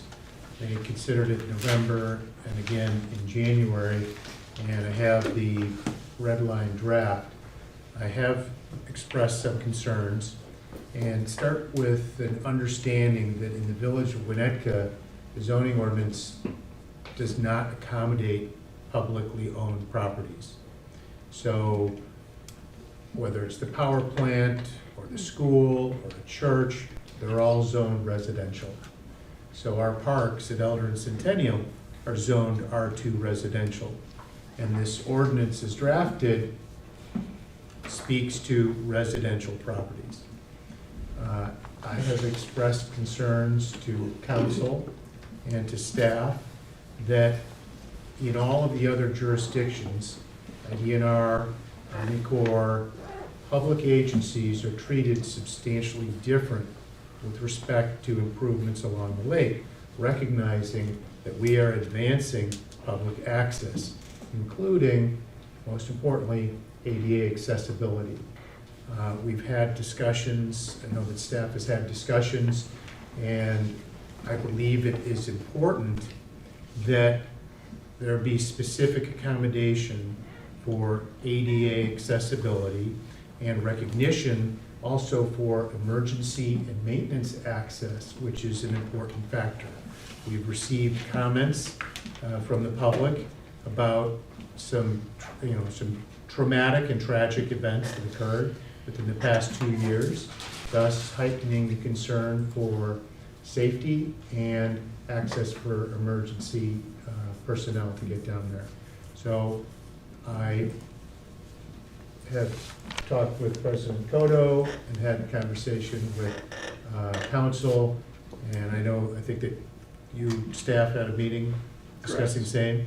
Yep, we're further investigating the existing ordinance as it's been written as of the latest edits, if you will, from the January 9th, 2024 meeting, and taking a look to make sure that we identify the points in there that potentially could constrict the park district's ability to move forward with our plan as it relates to us as a public entity and what we're trying to do as a public entity to drive people to the lakefront, to make sure that it's done in a safe manner and an accessible manner to preserve the views, the vistas, the ability, the access, and so forth. And as we continue to do that, we'll put together a recommendation back. And I'm sure through your office, you can then take that information, distribute it to the park board at a point where it's appropriate, and then give direction, the park board can give direction on how to move forward with, to the park, or to the village accordingly. Any other discussion? Yes? As I understand, the village is going to undertake a review of the steep slope ordinance, the first meeting in February. So I would think we might be on a short timeline there. Correct. And More than a review. They introduced it this meeting. I understand they introduced, but I guess a vote. It would be very, very helpful for members of, well, I won't speak for members of the board. It would be very helpful for this commissioner to see these proposals as soon as you possibly could, and want to have the whole board see them. So we could really take a look at this to provide perhaps some meaningful comments back to the village. That's why I brought it up tonight, because the village is moving quickly on this, and I've expressed concern, and I've read this ordinance, and there were changes from November to the January 9th draft that excluded some latitude in, specifically with respect to retaining walls. And I wasn't sure why that latitude got removed, but when we're constructing the ADA access path or widening our maintenance and emergency vehicle access path at Elder, those are important considerations. And again, it goes to the distinction between public and private access, two completely different animals. And there have been some assurances that we go through the special use process, but and seek variances, right? So I just want to make sure that the village considers the public versus private aspect of this and makes the appropriate accommodations. Do I understand, Mr. Simon, that you have had some meetings with the village attorney? I've had conversations with the village attorney. I haven't had any meetings with him. But we've had conversations. Keeping the board informed would be most appreciated. Thank you. Any further discussion? Thanks, Costa. Oh, sorry, go ahead. Just checking in, because I know we've talked the last couple of meetings about having a project plan of some sort. Is that still in the works? In regards to the project plan. Gantt charts? Schedule, Oh, Gantt charts? I'm sorry, when you said plan, I meant to the big plan, yes. We have a review of that. I have put together some Gantt charts that are very high, are very, very deep, if you will. I can definitely include something and share something with the board at a high level, because right now there are a lot of unknowns until the abeyance period is lifted or it runs its course. That is something that is out of our control. But starting from that point forward, and when the schedule opens up for our ability to get on for the special use permit with the appropriate boards, planning commission, zoning commission, and so forth, those schedules will then run its course, and then ultimately get to a point where we'll propose our plans to village council, and then at that point, they will opine and make a decision on our ability to move forward. Upon completion of that, and if we are granted through council to move forward with the special use permit, and we're granted to continue with our plan as designed, we would then submit to the village of Winnetka for their lakefront construction review. That in turn then would go through review to James Bernal, and then in turn, within 2 weeks, go through their third-party coastal consultant for Bear to review. This is why we need it in writing. So, but just through that, then it would come back through the process, and we would go on the potential bid, and then bring back to the board for approval. But yes. Please. Yeah. Not a problem.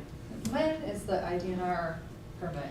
And The IDNR and Army Corps permit will not be submitted until after the village review process is completed through the lakefront construction. At that point, we will get the nod from the village, i.e. James Bernal, that they have reviewed. They are okay with the design after they, have received their input from their third-party coastal engineer, and then we can submit our permit formally to both of those agencies. so it's like weeks and months potentially. We're talking months. Okay. Not weeks. Yes. Unfortunately, we're going to be probably May, June by the time that's all happens.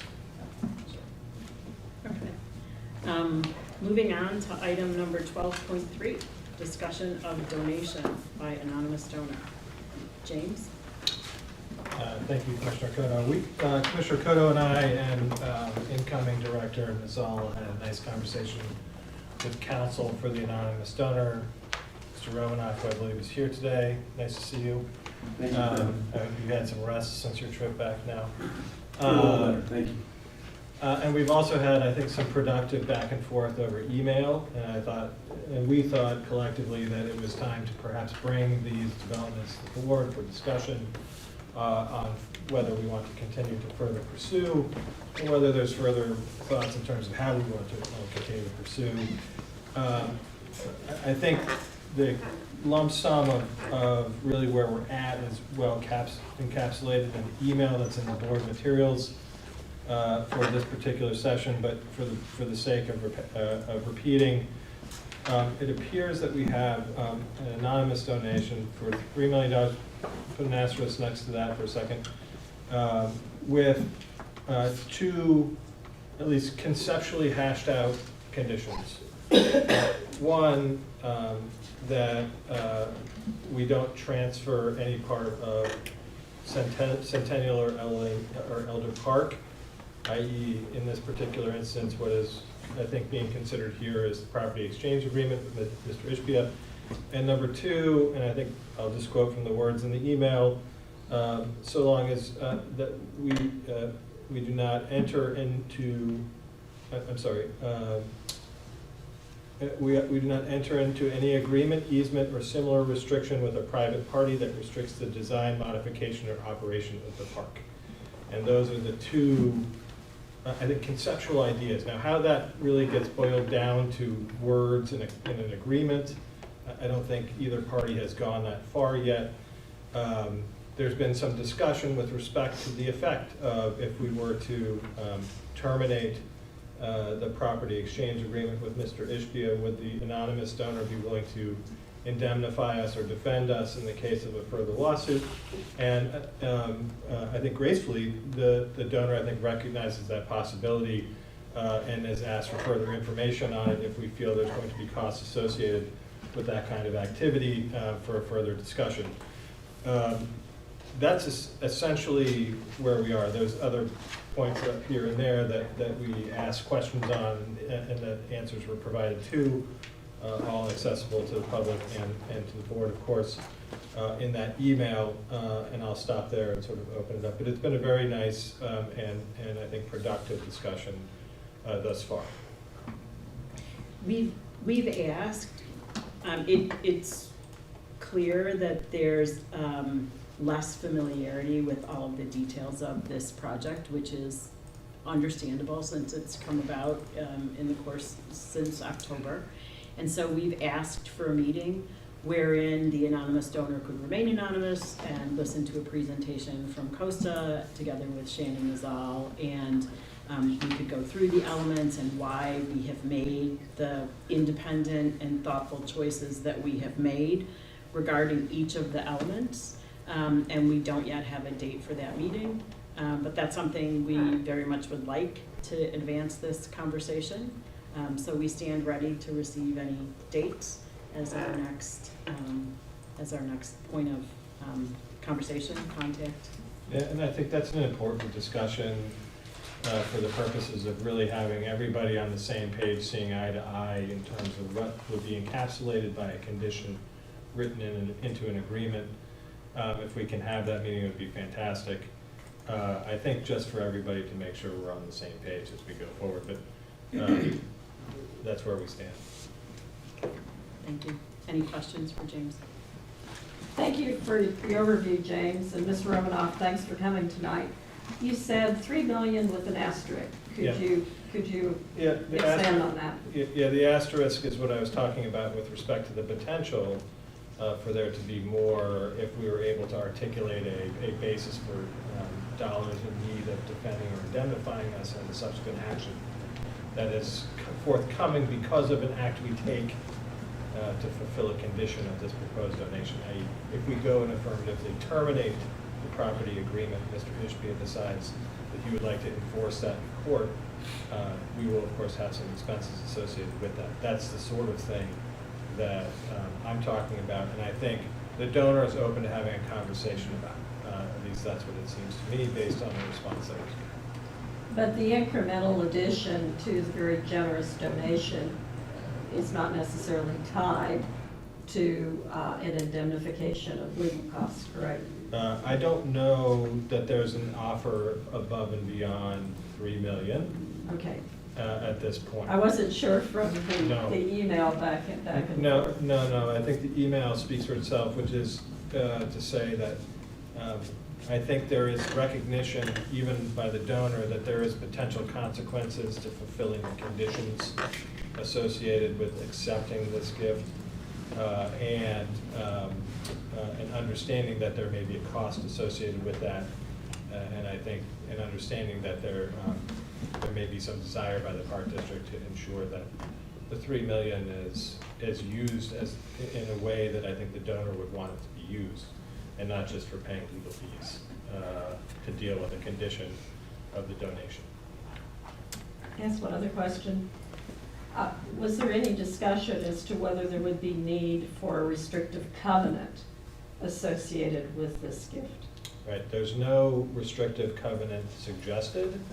There's a condition, as I said, but the condition being that we not enter into any agreement, easement, or similar restriction with a private party that restricts the design, modification, or operation of the park. There's no suggestion that a corollary restrictive covenant be drawn up or recorded with the property as part of the agreement. So there'd be no compensatory interest that would be tied to this? But there would, and it was a now and in the future. Yeah, I think that's right, now and into the future. So, yeah, so that's where we stand. Any other questions, any other comments? Adam, can you share, were you part of any of these conversations? I was not. Okay. What are the implications of terminating the exchange agreement? Certainly, as you can see from the questions that were presented, there was concern for whether the Park District would become a defendant in a lawsuit. You know, Mr. Ishbia might decide to sue for specific performance. There's obviously some risk in using the donor's money to defend ourselves, because if we aren't successful, we have to pay the donor back the money we used to defend ourselves, because we would end up violating the condition of one of the conditions of the donation is that we not convey any part of Elder or Centennial. If we are subject to a suit for specific performance and are forced to convey the property, that would violate the condition of the anonymous donation, resulting in us being required to refund what we've received. So there's a risk in using any of that money to defend ourselves, obviously. Subject to appropriate documentation in the agreement that would protect the Park District in that situation, correct? That would be speculative, because that's not what we have. That's Well, right now. we don't know. You can agree to a lot of things. Yeah, yeah. But these are concerns, right? These are considerations. Absolutely, And I think good to point that out. Yeah, and I think based on the response that we got from Mr. Romanoff, which may have come directly from the donors and just communicated through Mr. Romanoff, it seems that at least there's an awareness there that that's a potential. Moving on to item 12.4, consideration of the donation from the Ishbia Family Foundation. May I have a motion to approve the restricted donation agreement between the Winnetka Park District and Ishbia Family Foundation, Inc. for the Centennial Park Improvement Plan? Motion. So moved. Second? Second. Excellent. Discussion. Adam, would you like to start us off? I think the board's had both red line and clean version of it since Friday. And so, I can go through and itemize the changes if you want me to. Yeah, I think it'd be helpful. Sure. All right, starting with the donation agreement. I'll highlight really the more substantive ones. The project elements we described before, there were 4 formerly. For clarification, we have added a 5th. That element is the pedestrian bypass that goes west of the dog beach and south of the dog beach. So that pedestrian bypass is identified as a specific project element, and as a consequence, it would be required to remain in place as designed for 50 years.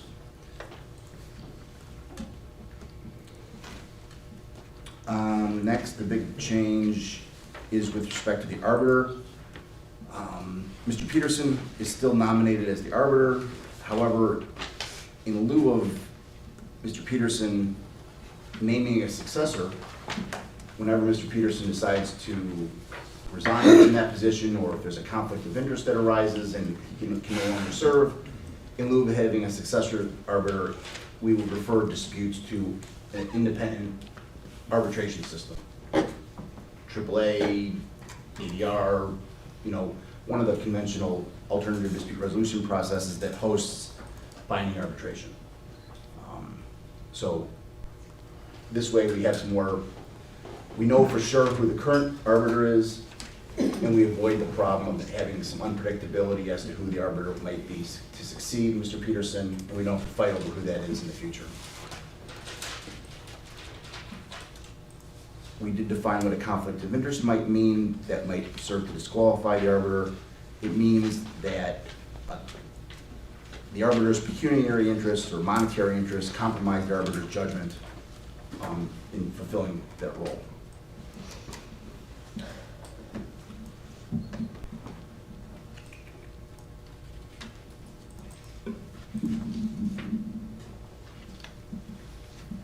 There is a recognition that part of the improvements might lie on land that might not always be owned by the park district.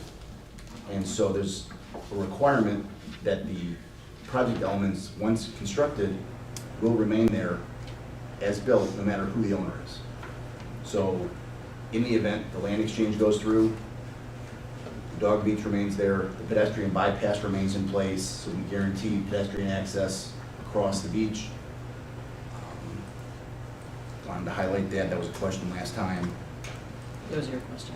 Yeah. I still have a question, so will we come back to that when you're done going through, or do you? Sure. Okay.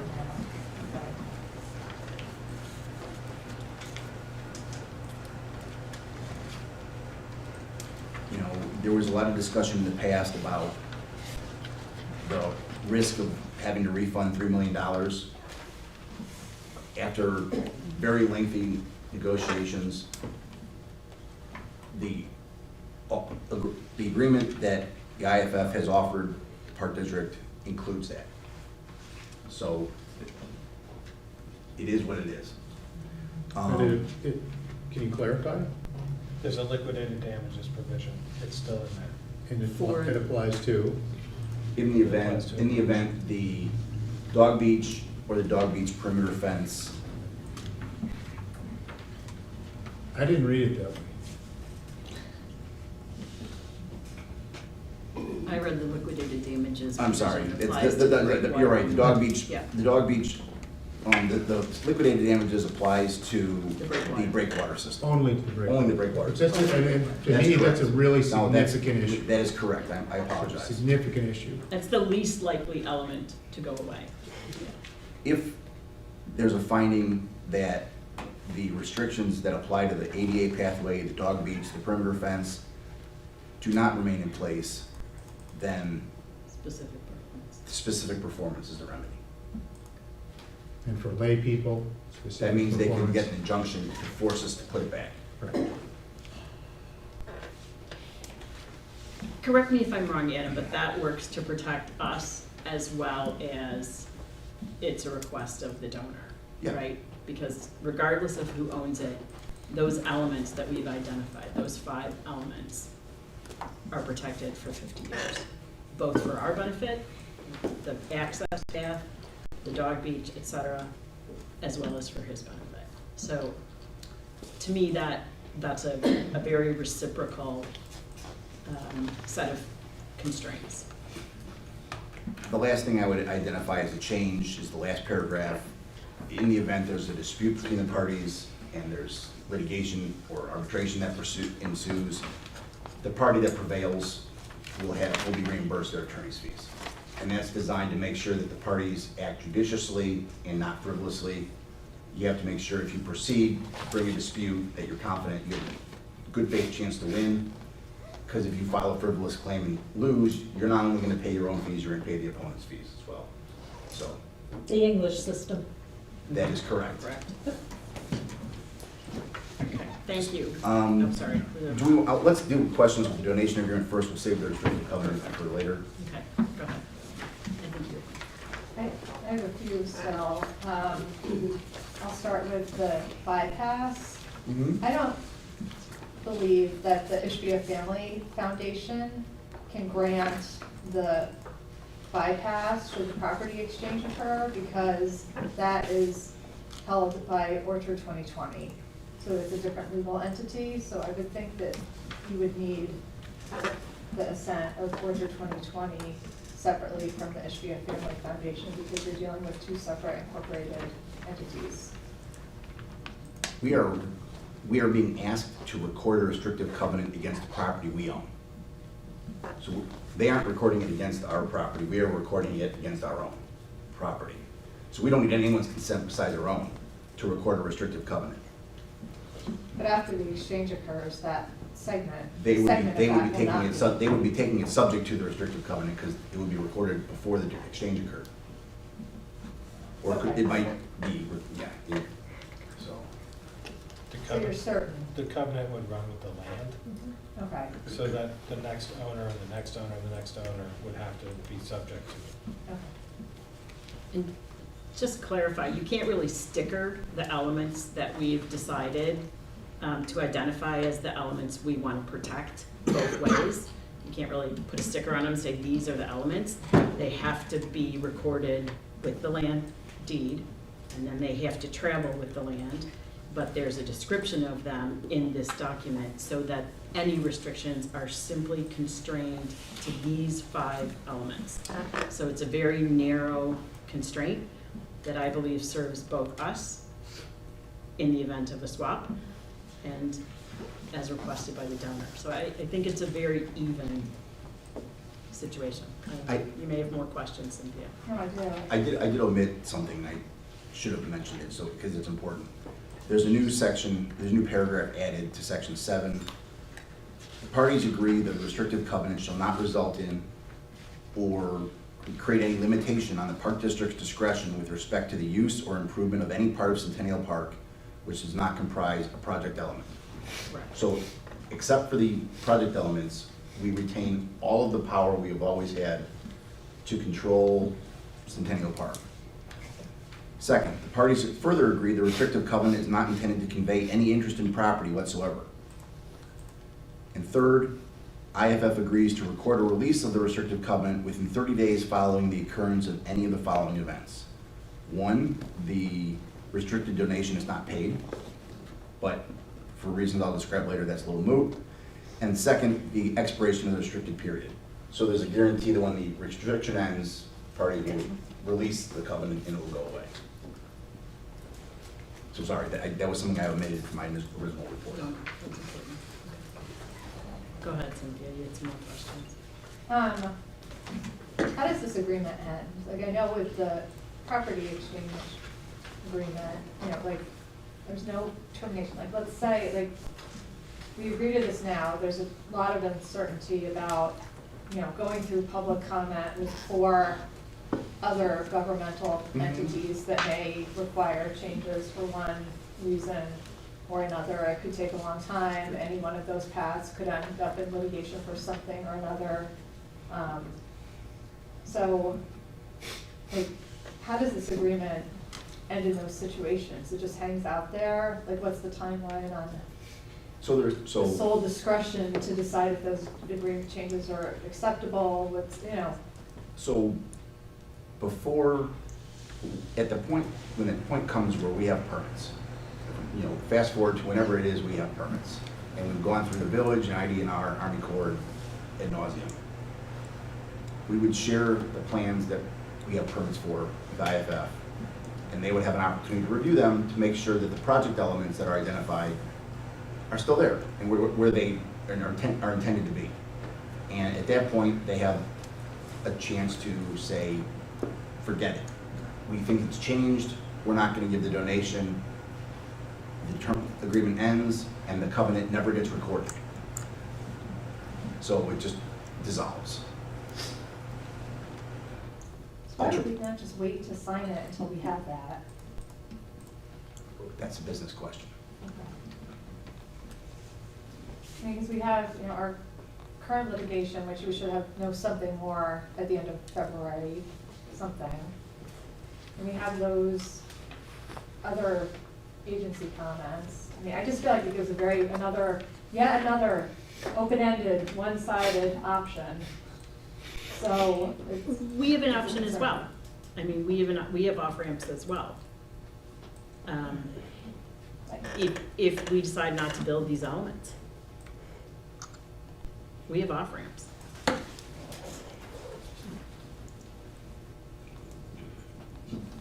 If we decide not to build the project elements, he can't compel us to do it.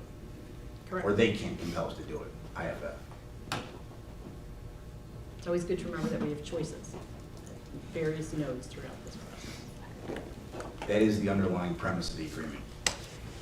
The Park District came to a decision independently about the plans that were just approved on October 19th. And the agreement essentially asks the Park District to promise to maintain the improvements that you've decided to build.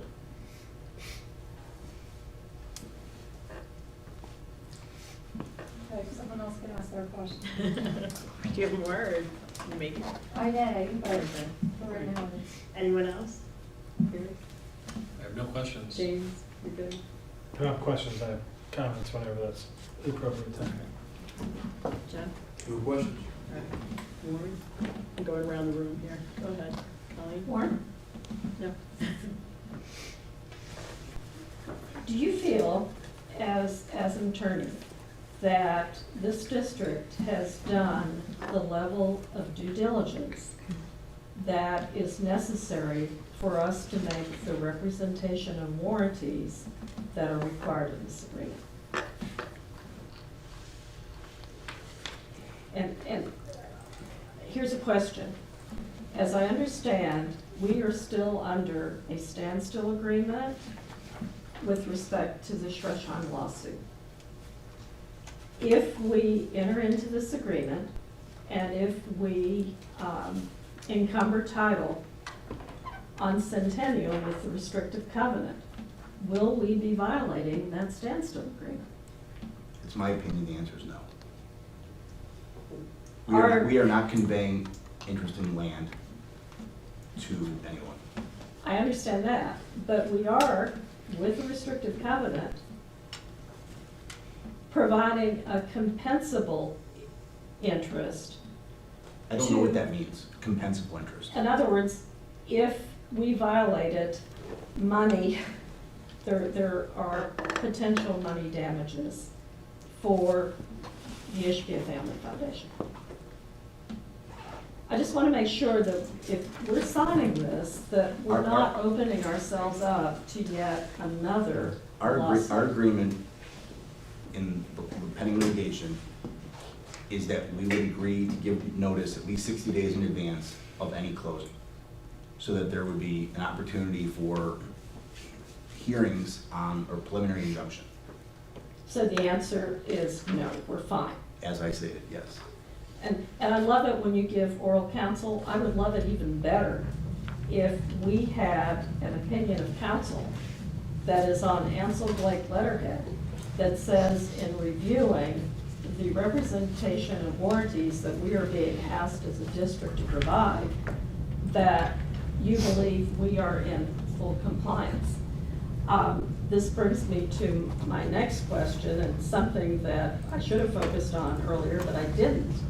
And that is, in granting this restrictive covenant, are we in any way violating Article 11 of the Park District Code with respect to reclaimed submerged lands? Because it's pretty clear in the language of the statute, and that's 11.2, that we in no way cede away any interest in in that land to a private party. You know, I'm not an Illinois lawyer, but in just reading the statute, it looks like, I just don't know.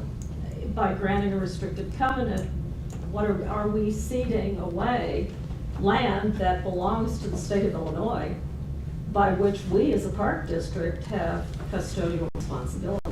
I'd like really a written opinion on behalf of the district from Ansel Blake on these questions. So, you went to law school, so you might remember the fact that property is sometimes considered a bundle of sticks. You might remember that from law school. Property ownership is comprised of the right to possess, use, dispose of, and exclude. We are not giving up any of those rights by recording a restricted covenant. We are not conveying any interest in land. We are providing a third party, that is a private party, control over the public's use of that land. We are promising to maintain the improvements that the park board has elected to build. Correct, and in so promising for a 50-year period, it's a very long time, we are tying the hands of future boards and are trying to be seers to look forward 50 years on what we may need to do and what we may not be able to do. So power and control is leaving a government entity with respect to the restrictive covenant. We are not forfeiting the right to use. We are not forfeiting the right to possess. We are not forfeiting the right to dispose, and we are not forfeiting the right to exclude people. Those are the elements of ownership. And we are As defined by you. We are retaining all of, this is from courts. So,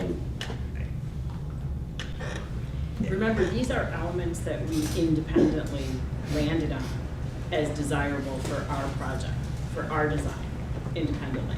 And these are elements that we believe, certainly the public access element, certainly the safety pieces with regard to the dog park, i.e. the fencing, certainly the ADA access. These are pieces that we have independently decided, don't interrupt me, that we want, that are useful and important and accessible and in keeping with our mandate. So whether we own this land or don't own this land, those restrictive covenants work for us if we don't own this land, and they work for us if we own this land, because they are the right elements that we have independently decided we want. Well, there is one element that was somewhat new and that really came in sometime on or around the middle of October. And that is a chain link fence that is going to be placed on top of the southern breakwater. And that is something that I still don't quite comprehend, but it is something that the public really took exception to the last time we were putting fencing on top of stone. And again, as far as safety elements, we have to work through the permitting process, because we may find that a dog beach fence going 112 feet out into the water may be something that the Army Corps thinks is a potential hazard. We don't know. But that optionality is embedded in this process. The refinements that need to be made in the permitting process are included in this agreement.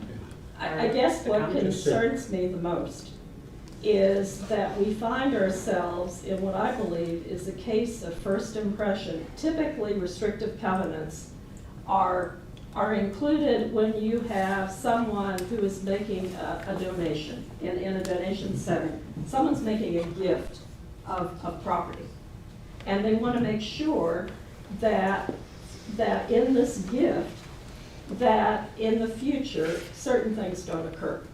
And I'm terrible with names, but I'm thinking of our village green, and is it the Pecks who gave the, there is a restrictive covenant on the grant of that land that went back to the 19th century, that there be no structures built on it, that the green would be left open. This is a very interesting twist on that, because this is public land that the taxpayer paid for and the taxpayer maintains. And suddenly, we are providing the whatever the Ishbia Family Foundation is. We've got so many entities. We've got the Orchard 2020 Trust, we've got the Ishbia Family Foundation, and then we've got the neighbors, Kirsten and Justin Ishbia. But we are giving them for 50 years. This is where I have heartburn. I want to take their money. I want to do, to improve the park. I want ADA as a commissioner. I want to see this happen. The concern I have is that we are giving authority to a private entity on land that belongs to everybody, that it's public land. So I think that you've made your objections, and we've had Adam answer them, and I'm not quite sure that there's a meeting of the minds between the two of you, but he is. I guess I would say this. Yeah. There's been a lot. I'm not gonna stop. Adam, hold on. Just want to clarify something before we get too far away from it. Comment regarding the fence. The fence on top of the existing steel groin on the south property has always been part of the plan. So to provide context, the steel, existing steel, that's been there since the 1950s, it extends out approximately 150 feet. The Ishbia break wall that was approved by the Village of Winnetka, the IDNR, and the Army Corps by ordinance extends no more than 125 feet. The Dog Beach fence, which is appended to the existing steel, extends out 112 feet, so it is shorter than the stone, and the design team ensured that the top of that fence was lower than the top of the stone. So it serves only to restrain dogs from going to the other side, and visually it's lower than the adjacent previously approved stone wall. But on the stone itself, as I understood, you're going to have a fence. On the, am I wrong? I was speaking to the southern property line. You are both correct. Okay. Warren, to your point, you're speaking about the existing steel groin going out to that distance. That is correct. Yeah, that's what was referenced. That was, the way it was stated, I believe you are correct, but the way I think Colleen, I believe you intended was the new breakwater that has the pier integrated or the Yes. flat walkable surface is what you were suggesting by the south groin. Yes. And you're stating that the fence is now included on top, correct? If I understood correctly. Well, that's what you were asking, that's what you were suggesting. So the fencing is on top. In lieu of putting a handrail there, we relocated that up onto the surface. No greater than 54 inches was our working height. So that is part of the plan, and that's part of what was approved on the 19th. And we President routinely have handrails. So- We have handrails that we erect at Lloyd because of the Several areas. And tower. This is hopefully a little more decorative in nature. President Cotto, the conversation has veered off into a design conversation, and the topic is the discussion of the IFF donation. So I'd like to, if Bring us there- back. Yeah, move to call the question, if there is one, if not, continue with the dialogue led by. I think everybody should be able to comment, but I wanted to clarify some of the statements. So yeah, I agree. That is Let's a move forward with the conversation. discussion. All right, So I'll go through the changes to the restrictive covenant. perfect. Well, do we want to take a vote on the donation agreement? The restrictive covenant is part of the donation agreement. Okay, perfect, that's fine. The comment about the bypass is carried over into the restrictive covenant to identify that as another project element. The idea I talked about before about the restrictive covenant being released and a release being recorded within 30 days after the expiration of the restricted period is carried over. comments about Park District's exercise of discretion with respect to the use of Centennial Park carries over. Everything about the liquidated damages and the specific performance is consistent. The use of binding arbitration I talked about before continues. Once more, it talks about the fact that these restrictions apply no matter who the owner of the property is. And the restrictive covenant would not be recorded until after the second installment of the restrictive donation. The last time I was before you, it was after the first installment. It's been revised to say it would be recorded after the second installment, the second of two.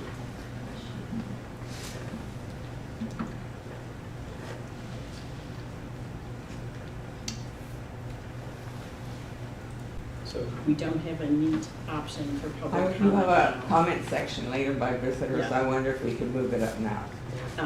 Not until we're finished with the vote and the discussion of Before this. your vote. Go ahead, James. So let me sort of say, first of all, thank you for everybody who's, a little louder. Sorry, thank you for everybody who's done work to put this agreement together and all the work that's been done to amend and narrow the issues and the gap between some of the things I have said, some of the things Commissioner Root has said, Commissioner Rapp has said, and where the HBAs have been. From my perspective, I completely understand the reasoning and the rationale for some of the provisions that are in the agreement, that Mr. Ishbia would like to be in the agreement. And I understand why some folks on this board would find the concerns that I have to be sort of things that probably will never really be an issue. I am going to vote against approving this particular agreement because the new draft has not ameliorated the issues that I have, in particular, one, a continuing role for an arbiter and now an arbitrator throughout the process of this whole 50 years. I've discussed my reasons for that before. My belief is that that role ought to end when the plans are actually delivered in real life, when we've done the project. And if Mr. Ishbia has an issue with anything we do subsequent to that, he ought to just sue us. I understand why he doesn't want to do that, and I understand why he has other provisions in there to protect himself from having to sue us. I have an issue fundamentally with a Park District board accepting in a monetary donation a term that has a liquidated damages provision and a restrictive covenant. I have significant issues with both of those. I don't think a liquidated damages provision is appropriate. And a monetary donation, I understand why Mr. Ishbia wants it, but frankly, his mistrust of the Park District, to me, is not justification for accepting and setting a precedent for having liquidated damages in these kinds of agreements. So those are, and Commissioner Woods talked about the extended time. I find the 50 years to be extended and also, frankly, just arbitrary based on sort of the concern that's been articulated, I think, from Mr. Ishbia through folks that have been negotiating with him and otherwise.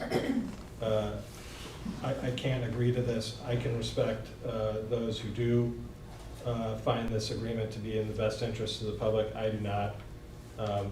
But I do that, and I wanted to note particularly that I do that not because I have any animus towards Mr. Ishbia. I think he's been a fantastic negotiator in participating in this particular project. I think he's going to be a wonderful addition to this community. His philanthropic track record is it is undeniable. And I hope in the future there are opportunities for us to work with him if we can't work with him here. I personally look forward to having him in our community, and I hope we continue to have this dialogue between us and him. I just can't support this particular agreement as it's written. I think, are we ready to move to a vote? I think we should all have the opportunity to comment. Does anyone, I think we've had questions. I don't know if everyone feels like they've been constrained. I don't want to leave anyone out with regard to comment.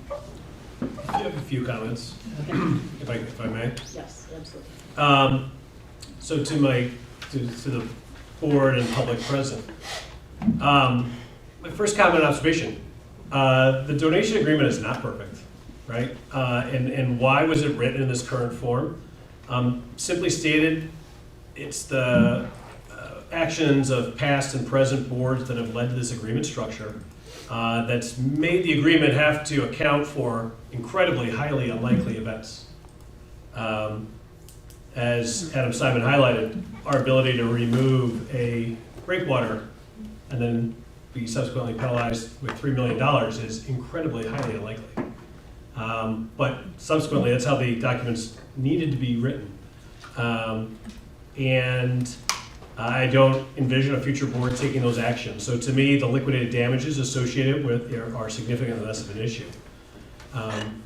If we do what we say we're going to do, there aren't any problems.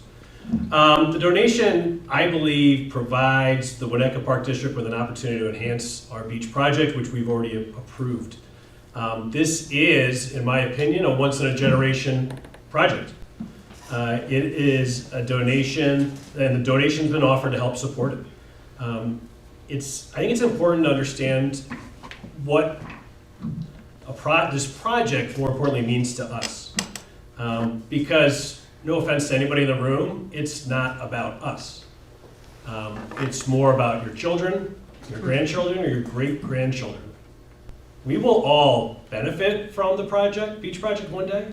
I hope to. And for all the benefits we're putting in place, but it's for those new families that you see walking in and being at the parks every Saturday and Sunday morning, or at the skating rink, or hopefully one day again at the sledding hill. It's not about us. And we have that opportunity today to leave a positive legacy on this overall project. 2 quick comments. I'm involved in the community locally, like all of us, whether it's at Starbucks or at the hockey rink or at other areas. I speak with people that are for and against the project all the time. And the insight's great. The one observation I have, with the exception of one person that I personally know, anyone who's against the project is against the donation, and people that are for the project are for the donation. And it has played itself out relatively black and white that way. And my final comment, in this room, we discuss a lot of projects. But you know what we talk about the most? We talk about the projects we never did. We talk about the ice rink referendum many, many years ago. And the hopes, it was about 30 years ago, for a second rink. It didn't happen then, which is fine, but it still hasn't happened today. We we drive by the post office. We talk about a project many years ago. Hasn't happened. I hope it does, because it will be awesome. I highlight those because I want us to seize the opportunity and not let us pass us by on the beach project and on accepting the donation. We have the opportunity to move Winnetka forward today. And tonight's the opportunity. We should, and I encourage us to leave a positive legacy, and do not let perfect become the enemy of good. Thank you.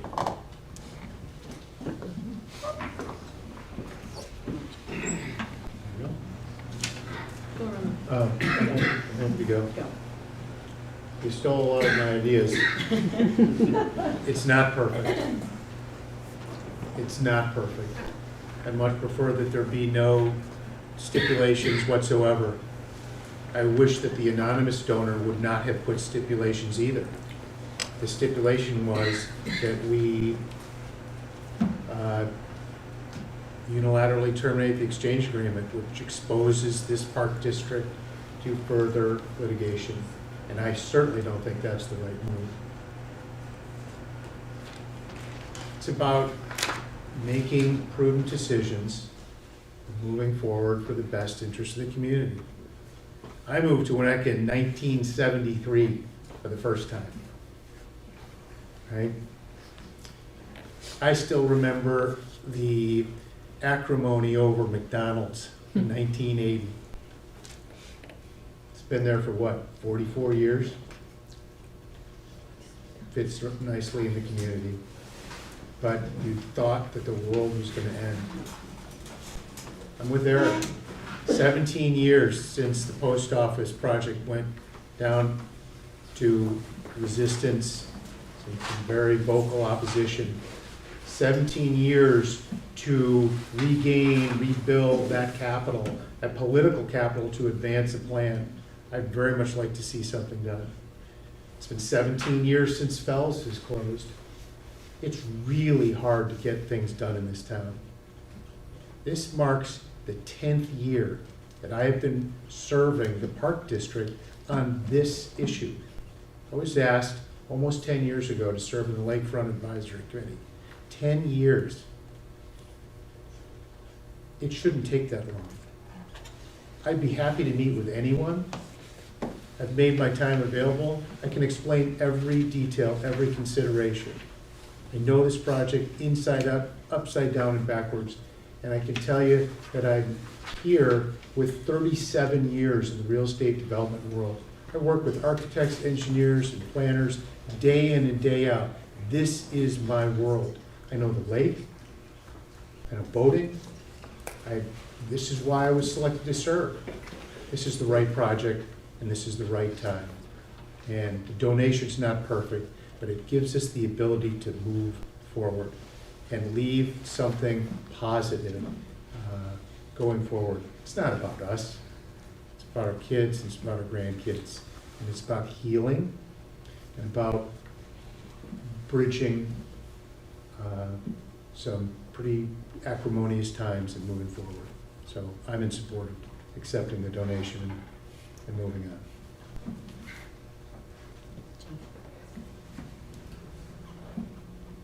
From where we started, the original version of the contract, I think, I can't tell you how many negotiations there have been, how many versions, how many red lines, but we've come a long way. And one thing I can say for Justin is he has heard us. And points that seemed like he didn't want to relent on, he has relented on. And I think we're dealing with something very different today than what we dealt with in the beginning. It's gotten to the point where I am in favor of moving forward. I am in favor of accepting the donation as it is, and I'm going to vote yes.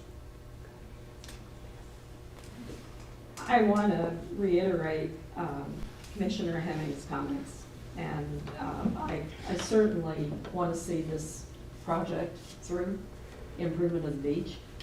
And we are absolutely correct, this is not about us, and it is about future generations.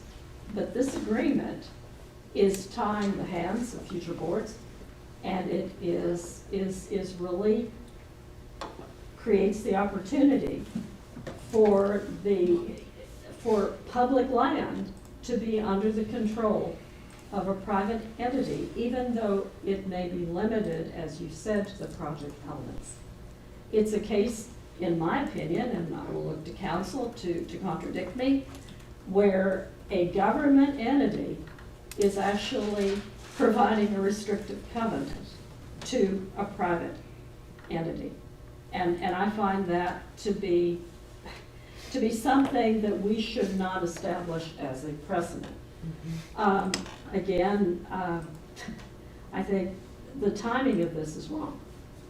We can move forward with the Ishbia family once we have our permits in place so that we can build trust that, look, we've got our permits, we're going to build this. You don't need a restrictive covenant. You don't need to do this. It's a matter of timing. I'd be happy to sign a memorandum of understanding that we would do this once the permits were available and they could sit down and look at them. Again, I suspect this will pass this evening. I think to do this, you are tying the hands of future generations. I don't think you need the money to move forward with your project. I think we have the money and we here is another opportunity for additional funds, representatives sitting in our audience. So this idea that we have to take this to do the project, I think is a bit disingenuous to members of the public who came tonight, who want to see the project. I think we're united as a board. We want to see this built. We want to get the beaches improved. And Warren, you've come a long way. Look at the improvements that have been made to Tower. Look at the beautiful beach that is there at Lloyd. Look at the improvements that have been made to Maple Street. We still need to get ADA access at Maple Street, but look at the improvement. We're moving. We've come a long way. We don't have to give a private entity control over us to get this project done, but we welcome the benevolence if these individuals care to give us the money. We don't have to have a club held over our head to do our job. We're fiduciaries, we do our job.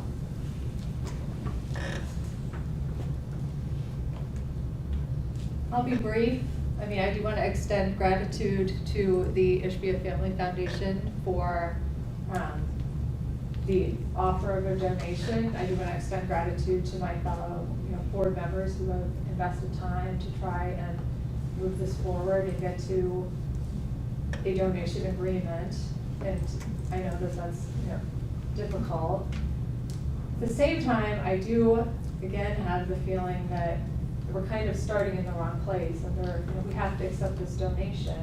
We have to do this now, and I think that it is very premature moving ahead with an agreement with still 4 levels of public agency review. And that's only including the village as one. There will be multiple levels of the village with something that has still to me seemed very, this agreement still feels very divisive in the community.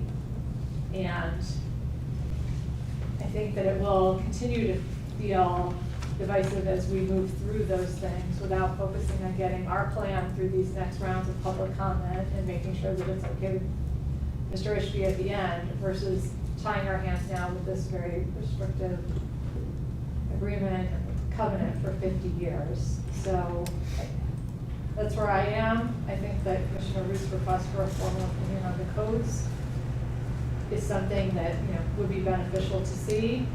I think that letting the litigation play out with the Shoshone lawsuit is important. And again, I remain hopeful that we will continue to grow and evolve as a community, welcome the Ishbia family to the neighborhood. I think sometimes when you view a community before you've moved in and you're trying to get something, it's very different when you're interacting with your neighbors across the street or next door, or your kids are going to school. And I fundamentally don't believe that this really gets us to where we want to go, which is a unified beach without giving up any property. And that's a concern. Those things are all still out there. They're the same players. So there's an opportunity to find a way that the community feels more harmonious about the project and the situation. But I don't think that this restricted donation agreement gets us to that. And so that's where I am on it. I just want to summarize by saying 3 things about my view on this. Number 1, I think we did a good job pulling the permits in June of 2022, July of 2022, and designing independently for ourselves what we wanted to be in there. I think we did a good job looking at this agreement from when it was originally introduced, September 7th. There have been multiple turns of this document, and it has been completely transparent to everyone on this board.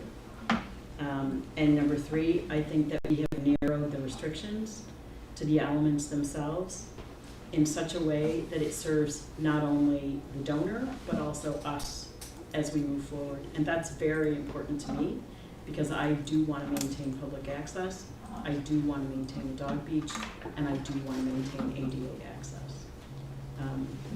If I'd like a motion to call the question. Is there a possibility we could have public comment before you vote? No, it's I mean, this is the big We have a deal. motion, we have This a is the motion and a time- second. We this had is the time for us questions and to- comments. I think you called it roll call. Just for clarity, are we voting to approve the restricted donation and declaration? We're starting with the restricted Just donation. one vote. Just one Only one vote. The vote. restrictive covenant is an exhibit to the donation. Okay, perfect. I just have one more comment, that there have been situations where this board has voted on agreements and then changes have been made after the fact or contracts. And I just want to reconfirm in open session in public that that is not going to happen with this agreement. So, I mean, I was uncomfortable with the fact that the actual diagrams are not in, even though it's been represented that they will be exactly the same pictures. But we have had multiple instances where documents have changed after approval and before signature. And I just want to be absolutely clear that we are voting on this document as it is today. Commissioner Rapp, when you mentioned diagrams, are you referencing, do you mean exhibits? The exhibits. And Adam, can you comment on the exhibits? Sure. Exhibit A, the donation agreement, are the October 19th plans that were approved by the board. They were attached in December as part of the whole agreement. They weren't attached this time, but they have not changed. There's been no request to change them. They remain the October 19th plans. And obviously, Exhibit B of the donation agreement is the restrictive covenant. So you have that before you. And for the restrictive covenant itself, Exhibit A is the legal description of Centennial Park, and Schedule B, I should say, Schedule B is again the October 19th plans. May I have a roll call vote? Commissioner Lesson, Yes. Commissioner Tyson, Yes. Commissioner Root, No. Commissioner Rapp, No. Commissioner James, Yes. Commissioner Hemmings, No. Commissioner Kodo. Yes. That motion passes. Moving on to item number 13, new business. 13.1, appointment of the secretary of the Winnetka Park District Board of Commissioners. May I have a motion to appoint Shannon Q. Nazal to serve as the secretary of the Winnetka Park District Board of Commissioners and to serve as the Freedom of Information Act officer for the Winnetka Park District beginning at 12:01 a.m. on Thursday, February 1st, 2024, and ending during the annual board meeting of Thursday, May 23rd, 2024. So moved. Second. Thank you. Any discussion? Yes. I sent you an email, and I just wanted to make sure that before we transfer the FOIA officer, that we have a complete index of all of our FOIA requests to date, and so that when Executive Director Nazal comes in, she has everything in front of her. Yes. I think she responded to your email. I did not receive a response, no. So Denise and I are working on that all next week. Okay. And I also committed to Commissioner Kodo, which is directly really a commitment to Shannon Nazal. I will support her without a consulting agreement, with the requirement of some cookies along the way. Oh, don't make it Lauren's pizza. I would support her in FOIAs and or related documents that need to be found, but otherwise can't be found. So, Thank you for clarifying that. No further discussion, we need a roll call. Commissioner Hemmings, Yes. Commissioner Rapp, Yes. Commissioner Root, Yes. Commissioner Tyson, Yes. Commissioner Lesson, Yes. Commissioner Kodo, Yes. Commissioner James has stepped out, so that motion passes. Moving on to item 13.2, appointment of the Winnetka Park District Representative and the Winnetka Park District Alternative Representative for the Northern Suburban Special Recreation Association. May I have a motion to appoint Shannon Q. Nazal to serve as the Winnetka Park District Representative for the Northern Suburban Special Recreation Association's Board of Directors in the roles of an NSSRA board member and an NSSRA committee member as required beginning 12:01 a.m. Thursday, February 1st, 2024, and ending 11:59 p.m. December 31st, 2024. So moved. Second. Alternate two, we're doing that separate. We have the alternate, that's the second. Okay. Yeah. Any discussion? This is a voice vote, all in favor? Aye. Thank you. May I have a motion to appoint Elisa Kapusinski to serve as the Winnetka Park District alternate representative for the Northern Suburban Special Recreation Association's Board of Directors in the roles of an NSSRA board member and an NSSRA committee member as required, and only if and when Shannon Nazal is absent or unable to fill such roles, beginning 12:01 a.m. Thursday, February 1st, 2024, and ending December 31st, 2024. So moved. Second. Thank you. Any discussion? This is also a voice vote. All in favor? Aye. Consideration of the replacement of vehicles for parks and grounds maintenance. Greg, take it away. Thanks for having me. Oh, shoot, I should do first. May I have a motion to approve the purchase of one new Ford F-350 from National Auto Fleet as quoted through the Sourcewell contract 091521-NAF for the estimated net price of $66,632.30, including the anticipated trade-in allowance of $10,000. So moved. Second? Second. Discussion. Greg? Yeah, starting with truck number 5, staff has identified the need to replace the 2011 Ford F-350. It was slated to be replaced in 2019, so we've certainly got our use out of it. Several years passed when it was supposed to be replaced, so staff has identified a 2024 Ford F-350 crew cab, which pretty much matches it as the best replacement option. As previously presented during the budget process in November, it was identified as needed to be replaced through the long-range plan. It's typically used for general maintenance and supervisory oversight of the facilities and operations, as well as snow and ice removal. You'll see in the description that it includes a plow and all the amenities for snow removal. National Auto Fleet Group, which I also brought up in the last time I presented trucks, submitted a quote under a Sourcewell contract with the overall price of $76,632.30. We're anticipating a $10,000 trade-in allowance, giving $66,632.30. And then, since National Auto Fleet Group is a purchasing organization serving governmental agencies across the United States, but purchasing through them under the Sourcewell contract, this allows staff to order the unit at greater cost savings and not having to go through the formal bid process.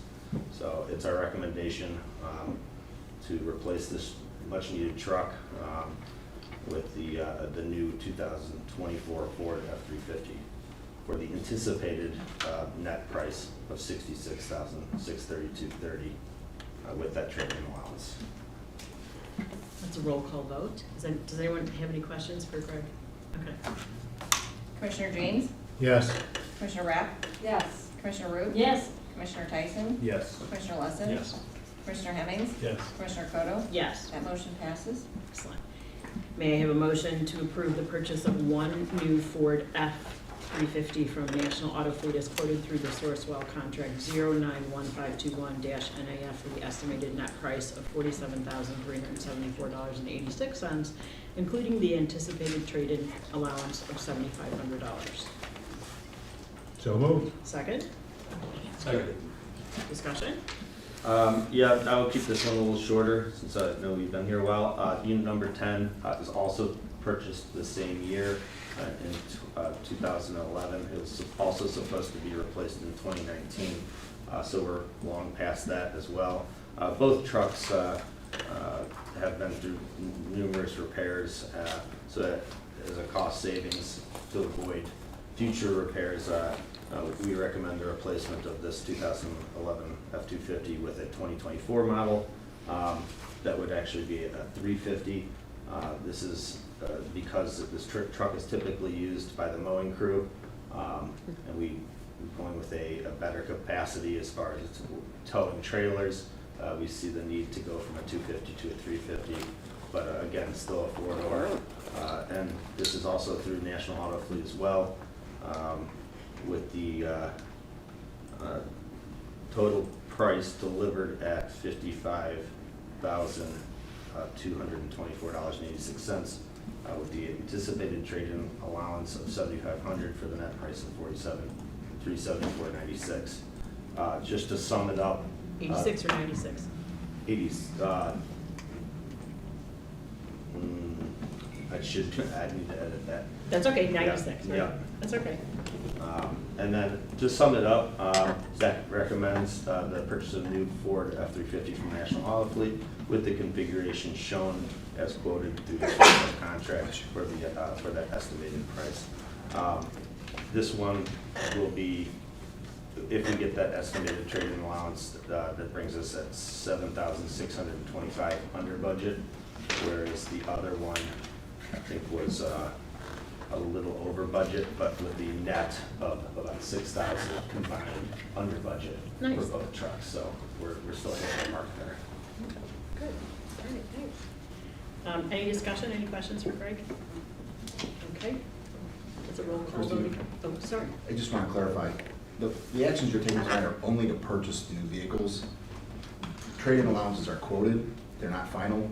Before we trade them in, before we dispose of the trucks, you will see a resolution to approve the disposal. That will come as a separate item. Thank you. Denise? Busy girl. Commissioner Rapp? Yes. Commissioner Root? Yes. Commissioner Tyson? Yes. Commissioner Lesson? Yes. Commissioner Hemmings? Yes. Commissioner James? Yes. Commissioner Kodo? Yes. That motion passes. Thank you very much. Item number 14, staff reports. Who would like to go first? Jim, go ahead. Just two items. First of all, I want to bring to your attention, January 9th, we were notified by the Government Finance Officers Association that they've awarded the Certificate of Achievement for Excellence in Financial Reporting to the Winnetka Park District for its annual comprehensive financial report for the fiscal year ended December 31st, 2022. It was judged by an impartial panel to meet the high standards of the program, which includes demonstrating a spirit of full disclosure, clearly communicate its financial story, and motivate potential users and user groups to read the report. It is the highest form of recognition in the area of government accounting and financial reporting, and its attainment represents a significant accomplishment by a government and its management. This is a collaborative effort between myself, Andy Trenton, the rest of the staff, in the information they provide, as well as our auditors, Lauterbach and Amy. So I wanted to bring everybody's attention. And Great job, relax, Jim. pat yourself on the back.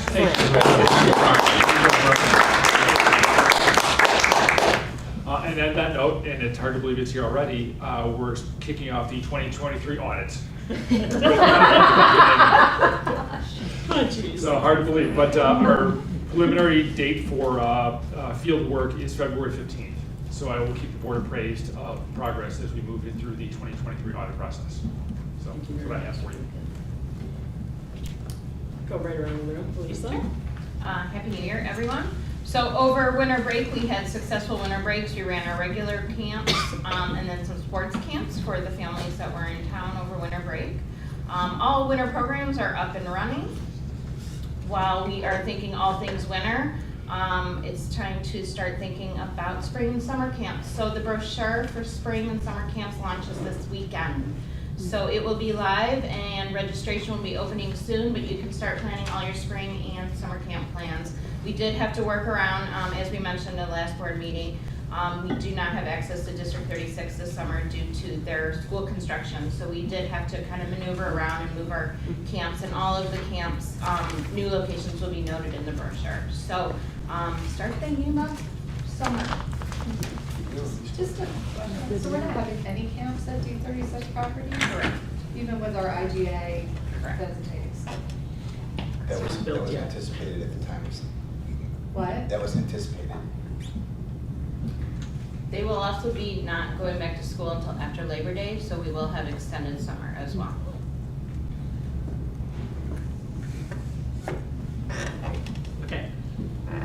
Taylor? Stream is going great, and I think it was already echoed earlier, but the Soaring to New Heights IPD IPRA conference is next week, and pretty good showing from the Winnetka team. So I'm excited, and I know the rest of staff that is attending as well.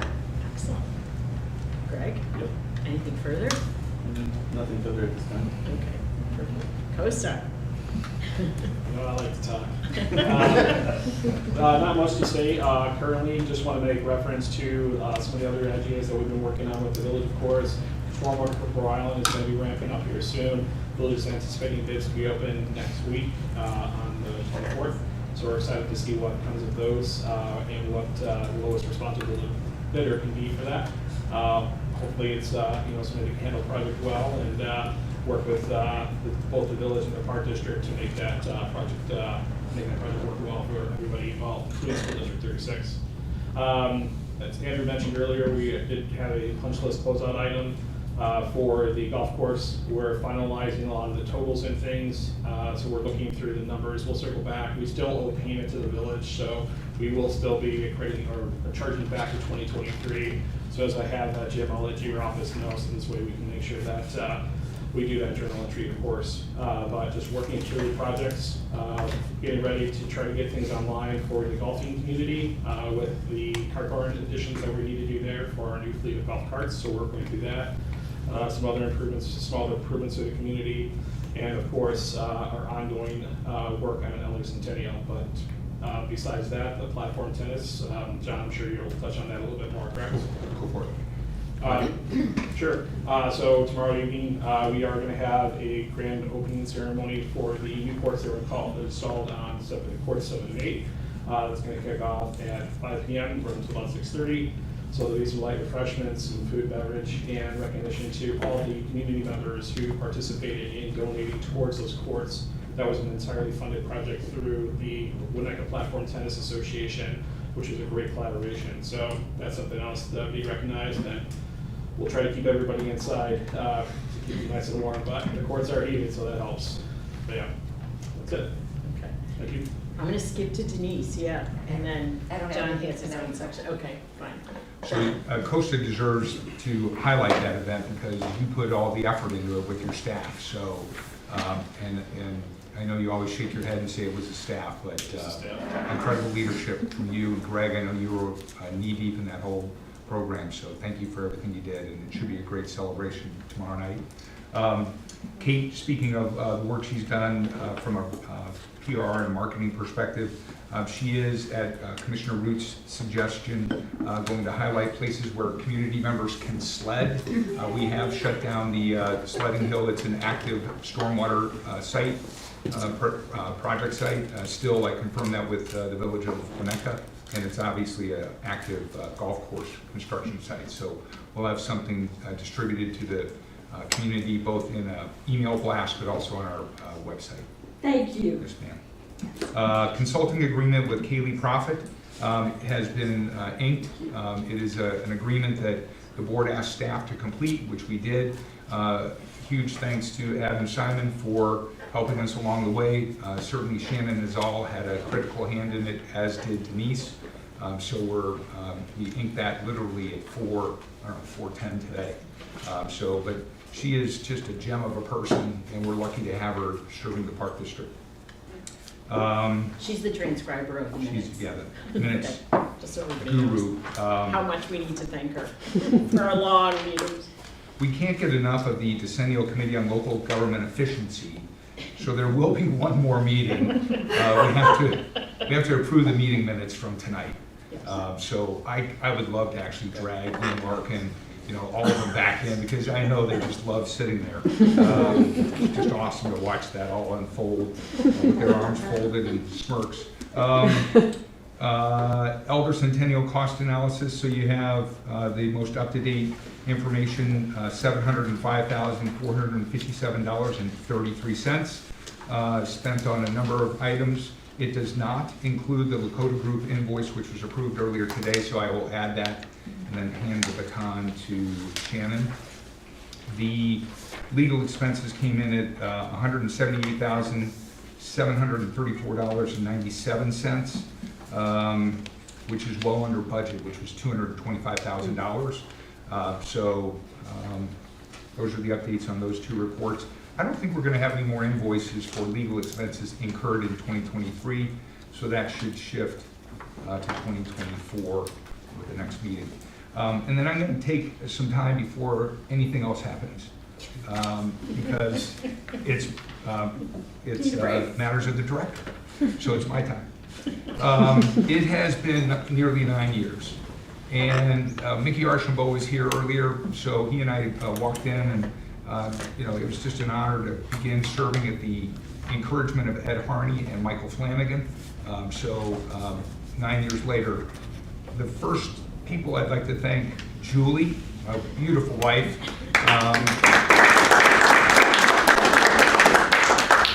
Audrey, and my unbelievable daughter, and she gives me so much encouragement, and she humbles me every day with her work ethic and her positive attitude.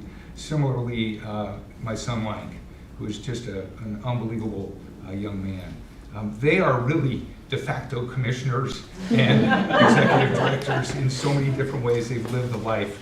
But Julie, thank you so much. You've been awesome. Thank you. I have believed and continue to believe the Winnetka Park District is the best in class organization. It's best in class in many ways because of the staff and the board, but it starts with the collaborative effort with the Village of Winnetka, its staff, its board, the Winnetka Northfield Public Library District. Wow, we had an agreement with them on the library park, but it goes so much beyond that. It's the programming that is part of our recreational group and everything you run. So it's a great partnership. Their staff and their board, the Winnetka Public Schools District 36, Tricia Cassanda and now Dr. Kelly Tess as leaders, and their staff constantly interacting with us and their board, terrific board in so many different ways. Most recently with the Crow Island School program. New Trier, we can't leave them to the side because there's so many things that happen with New Trier, whether it's our ice arena or flag football or padded football and beyond. The Winnetka Northfield Glencoe Chamber of Commerce, incredible partner, and other entities within the community. The board, Jerry Conweiler, Mickey Archambault, David Seaman, Colleen Knupp, Teresa Claybrook, the group here. Wow, unbelievable leaders, each of whom has contributed. It's not always been an echo chamber, and that's okay because it gets us to the finish line. And it's been an honor to work with some of those folks and serve them. Bear with me a second, I just want to take a quick sip. The staff, well, let me go over to the board, or excuse me, the council. It's a perverse twist. Steve Adams, A-D-A-M-S, and Adam Simon. The last 5 letters of Steve Adams and the first 5 letters of Adam Simon. That's a trick, dude. I don't know how you guys pull that off. But both of, Adam, you're here, but Steve, just a great colleague supporting the Park District. Outside entities, Michaels, Kemper Sports, Kaylee Profit, the Winnetka Platform Tennis Club, and beyond. The Steppen family, from top to bottom. Mrs. Steppen is just incredible. The Winnetka Women's Club, the Parks Foundation, and beyond, right? So this staff, I can't even tell you how great the staff members are. I can't articulate it. Every day, they collectively always work to do the right thing, always. And if you think, some of us are up at 5 and in the office, they're up at 3. They're clearing snow in the middle of the night. It's crazy how hard they work for the betterment of our community. My favorite staff members, for PII purposes, I'll just name them by first name. And these are my favorite ones: Sid, Dia, and Tommy. right? And they know who they are, and they are just givers as much as our formal staff. The Winnetka Park District residents, Susie has constantly reminded me, just great people, that it's been an honor to serve them. Most importantly, I think tonight is about Shannon Nazal.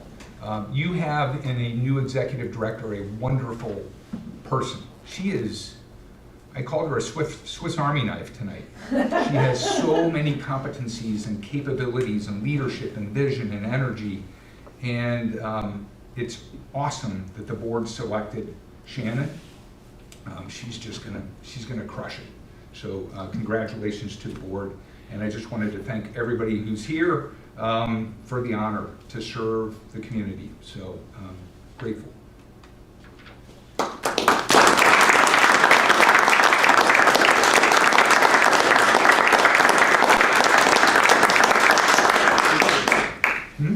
What are we gonna do without you?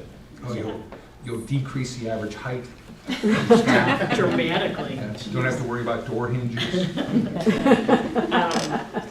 The final item under matters of the director is the recognition of the outgoing executive director. And I'm going to ask Warren to read this resolution because he wrote it and he's a contemporary of John's. They started together, and I think it's... Did I start ahead of you? You started 2 years ahead of me, but I was in the Lakefront Advisory Committee. Yeah. So we crossed paths quite a bit. In honor of their friendship. Go ahead. This is a resolution commemorating the contributions of John Peterson.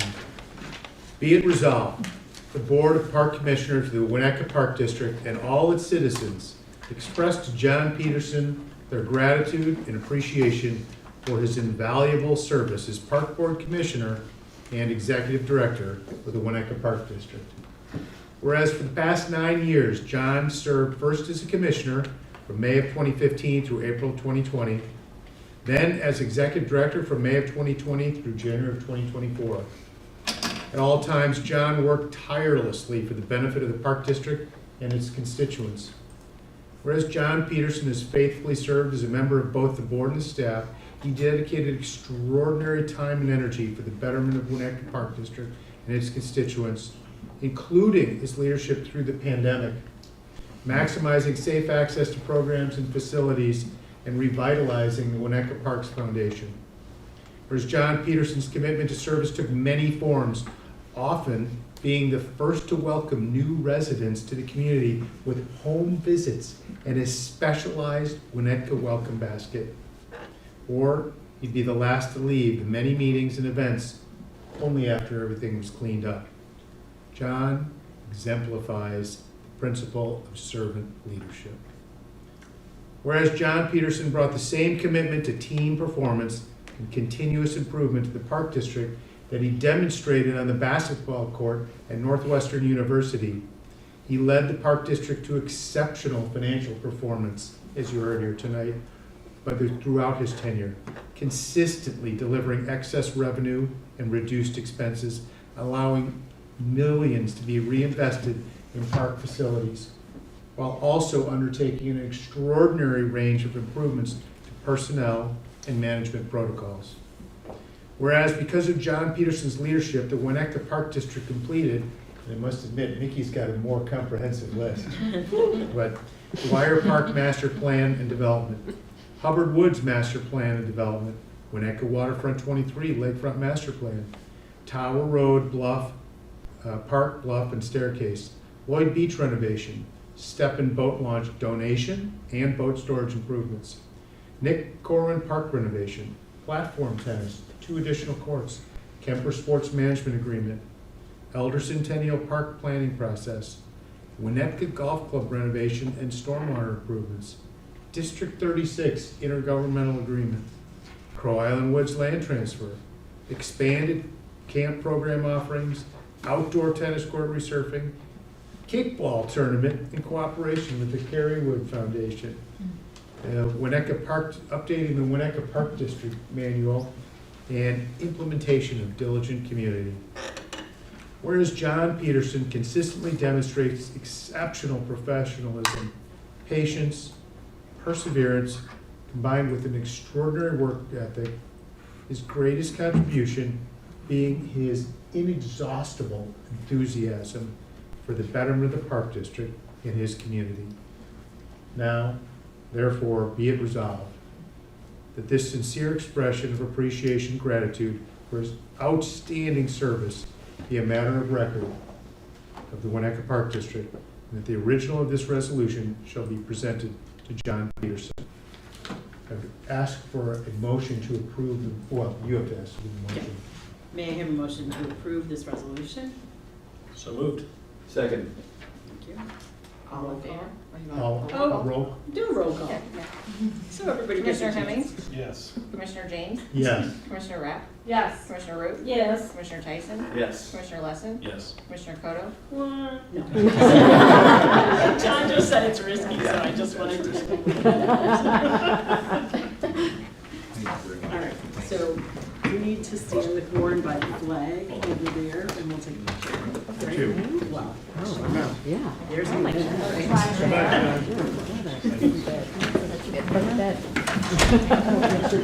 Alex, are you getting a picture? Alex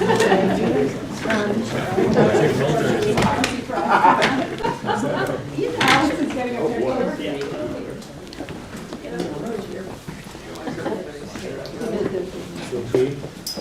Let's be the three of you. Yes.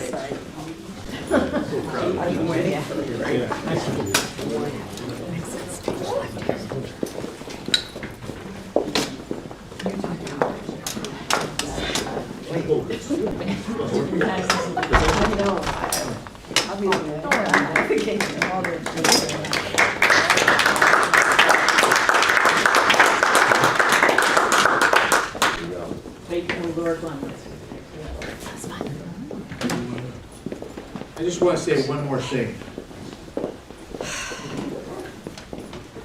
Best thing I got out of this is a new friend. You're here.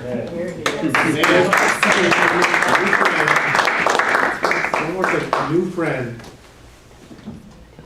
and a man that he will ask you 5 questions about yourself before you can get one in about him. He makes you want to be a better person. By example. Thank you. Thank you.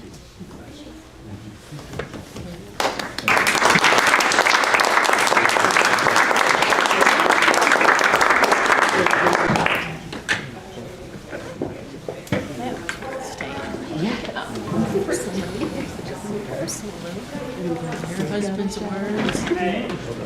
Item 16, board liaison reports. Any board liaison reports, Jeff? No. Warren? Nope. Eric?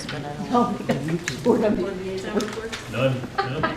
I went to the village meeting on Tuesday. They outlined all their projects, all their current projects, all their in-progress projects, and they articulated all the deadlines. It was a great study session. It's a great meeting.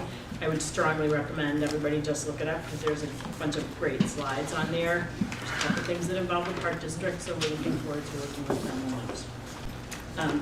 Remarks from visitors, long awaited. Your opportunity to address the board on any issue. When called upon, please come to the center position in front of the commissioner, state your name for the record, and speak directly to the board. Per the Winnetka Park District's policy manual, as well as the Open Meetings Act and the State of Illinois Attorney General Public Access Counselor's Office, 2011 Pax 17388. Keep all comments less than 3 minutes. This is not a question and answer forum, so please do not expect a response or answer from the park board this evening. If you prefer to share your comments in writing, you may use the comment cards which are available near the sign-in sheets. Any Park District staff will accept your card to be shared with the board. Is there anyone here who would like to speak in public comment, second session? Please raise your hand.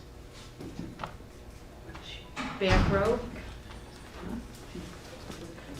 Right now. Yeah, I'm asking, but elect yourself, that's fine.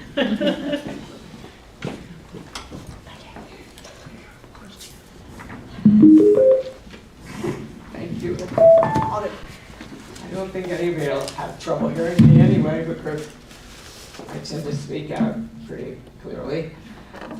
I just have to say, as someone who loves Winnetka, its parklands and its beaches, we've been here 43 years, and I value every inch of those beaches which belong to all of us. And I'm not only appalled, but I am incredibly disappointed with your vote tonight. I cannot imagine why you would choose to go with the Ishbia Family Foundation offer with all its contingencies. 50 years, there's a whole lot of irrational attachments to that, and it's by only really benefits the private ownership of Ishbia, who lives in the property next door. And yet we also have another donation, same amount of money, no contingencies of this kind and dimension. I think there's one, but that one I think is a good one. If we could get rid of that swap, it'd be wonderful. It's no longer relevant in our community, and it's no longer helpful. But you all have voted. I don't approve with your vote at all. I think your judgment is irrational in this decision. I think you are too concerned about the possibility of litigation, which should not ever affect your decision to do what's absolutely right for the people in Winnetka, the residents who elected you to this board and expect you to make decisions in their best interests. Thank you. Is there anyone else? Show me by your raised hand if you'd like to come forward and speak. Okay, I don't see any other raised hands. So we'll, may I have a motion to go into closed session. That would be item number 18. So moved. Second. Four. Oh, sorry, I have to read the whole. Pursuant to 5. These ones that matter. Say it again. Say it again. These are the ones that matter. This is, yeah. Pursuant to 5 ILCS 120/section 2C1, the appointment, employment, compensation, discipline, performance, or dismissal of specific employees of the public body, and 5 ILCS 120, section 2C5 for the purchase or lease of property, and 5 ILCS 120/2C6 for the setting of a price for sale or lease of property, and 5 ILCS 120/2C11 for litigation. When an action against, affecting, or on behalf of the particular body, public body has been filed in contempt of the court or administrative tribunal, or when the public body finds that an action is probable or imminent, and 5 ILCS 120/2C21 for purposes of approval by the body of the minutes or semi-annual review of the minutes as mandated by section 206. Now we need a motion. So moved. Second. Thank you. Any discussion? Excellent. So roll call to go into close. Commissioner Root? Yes. Commissioner Tyson? Yes. Commissioner Lesson? Yes. Commissioner Hemmings? Yes. Commissioner James? Yes. Commissioner Rapp? Yes. Commissioner Koto? Yes. That motion passes at 8:59.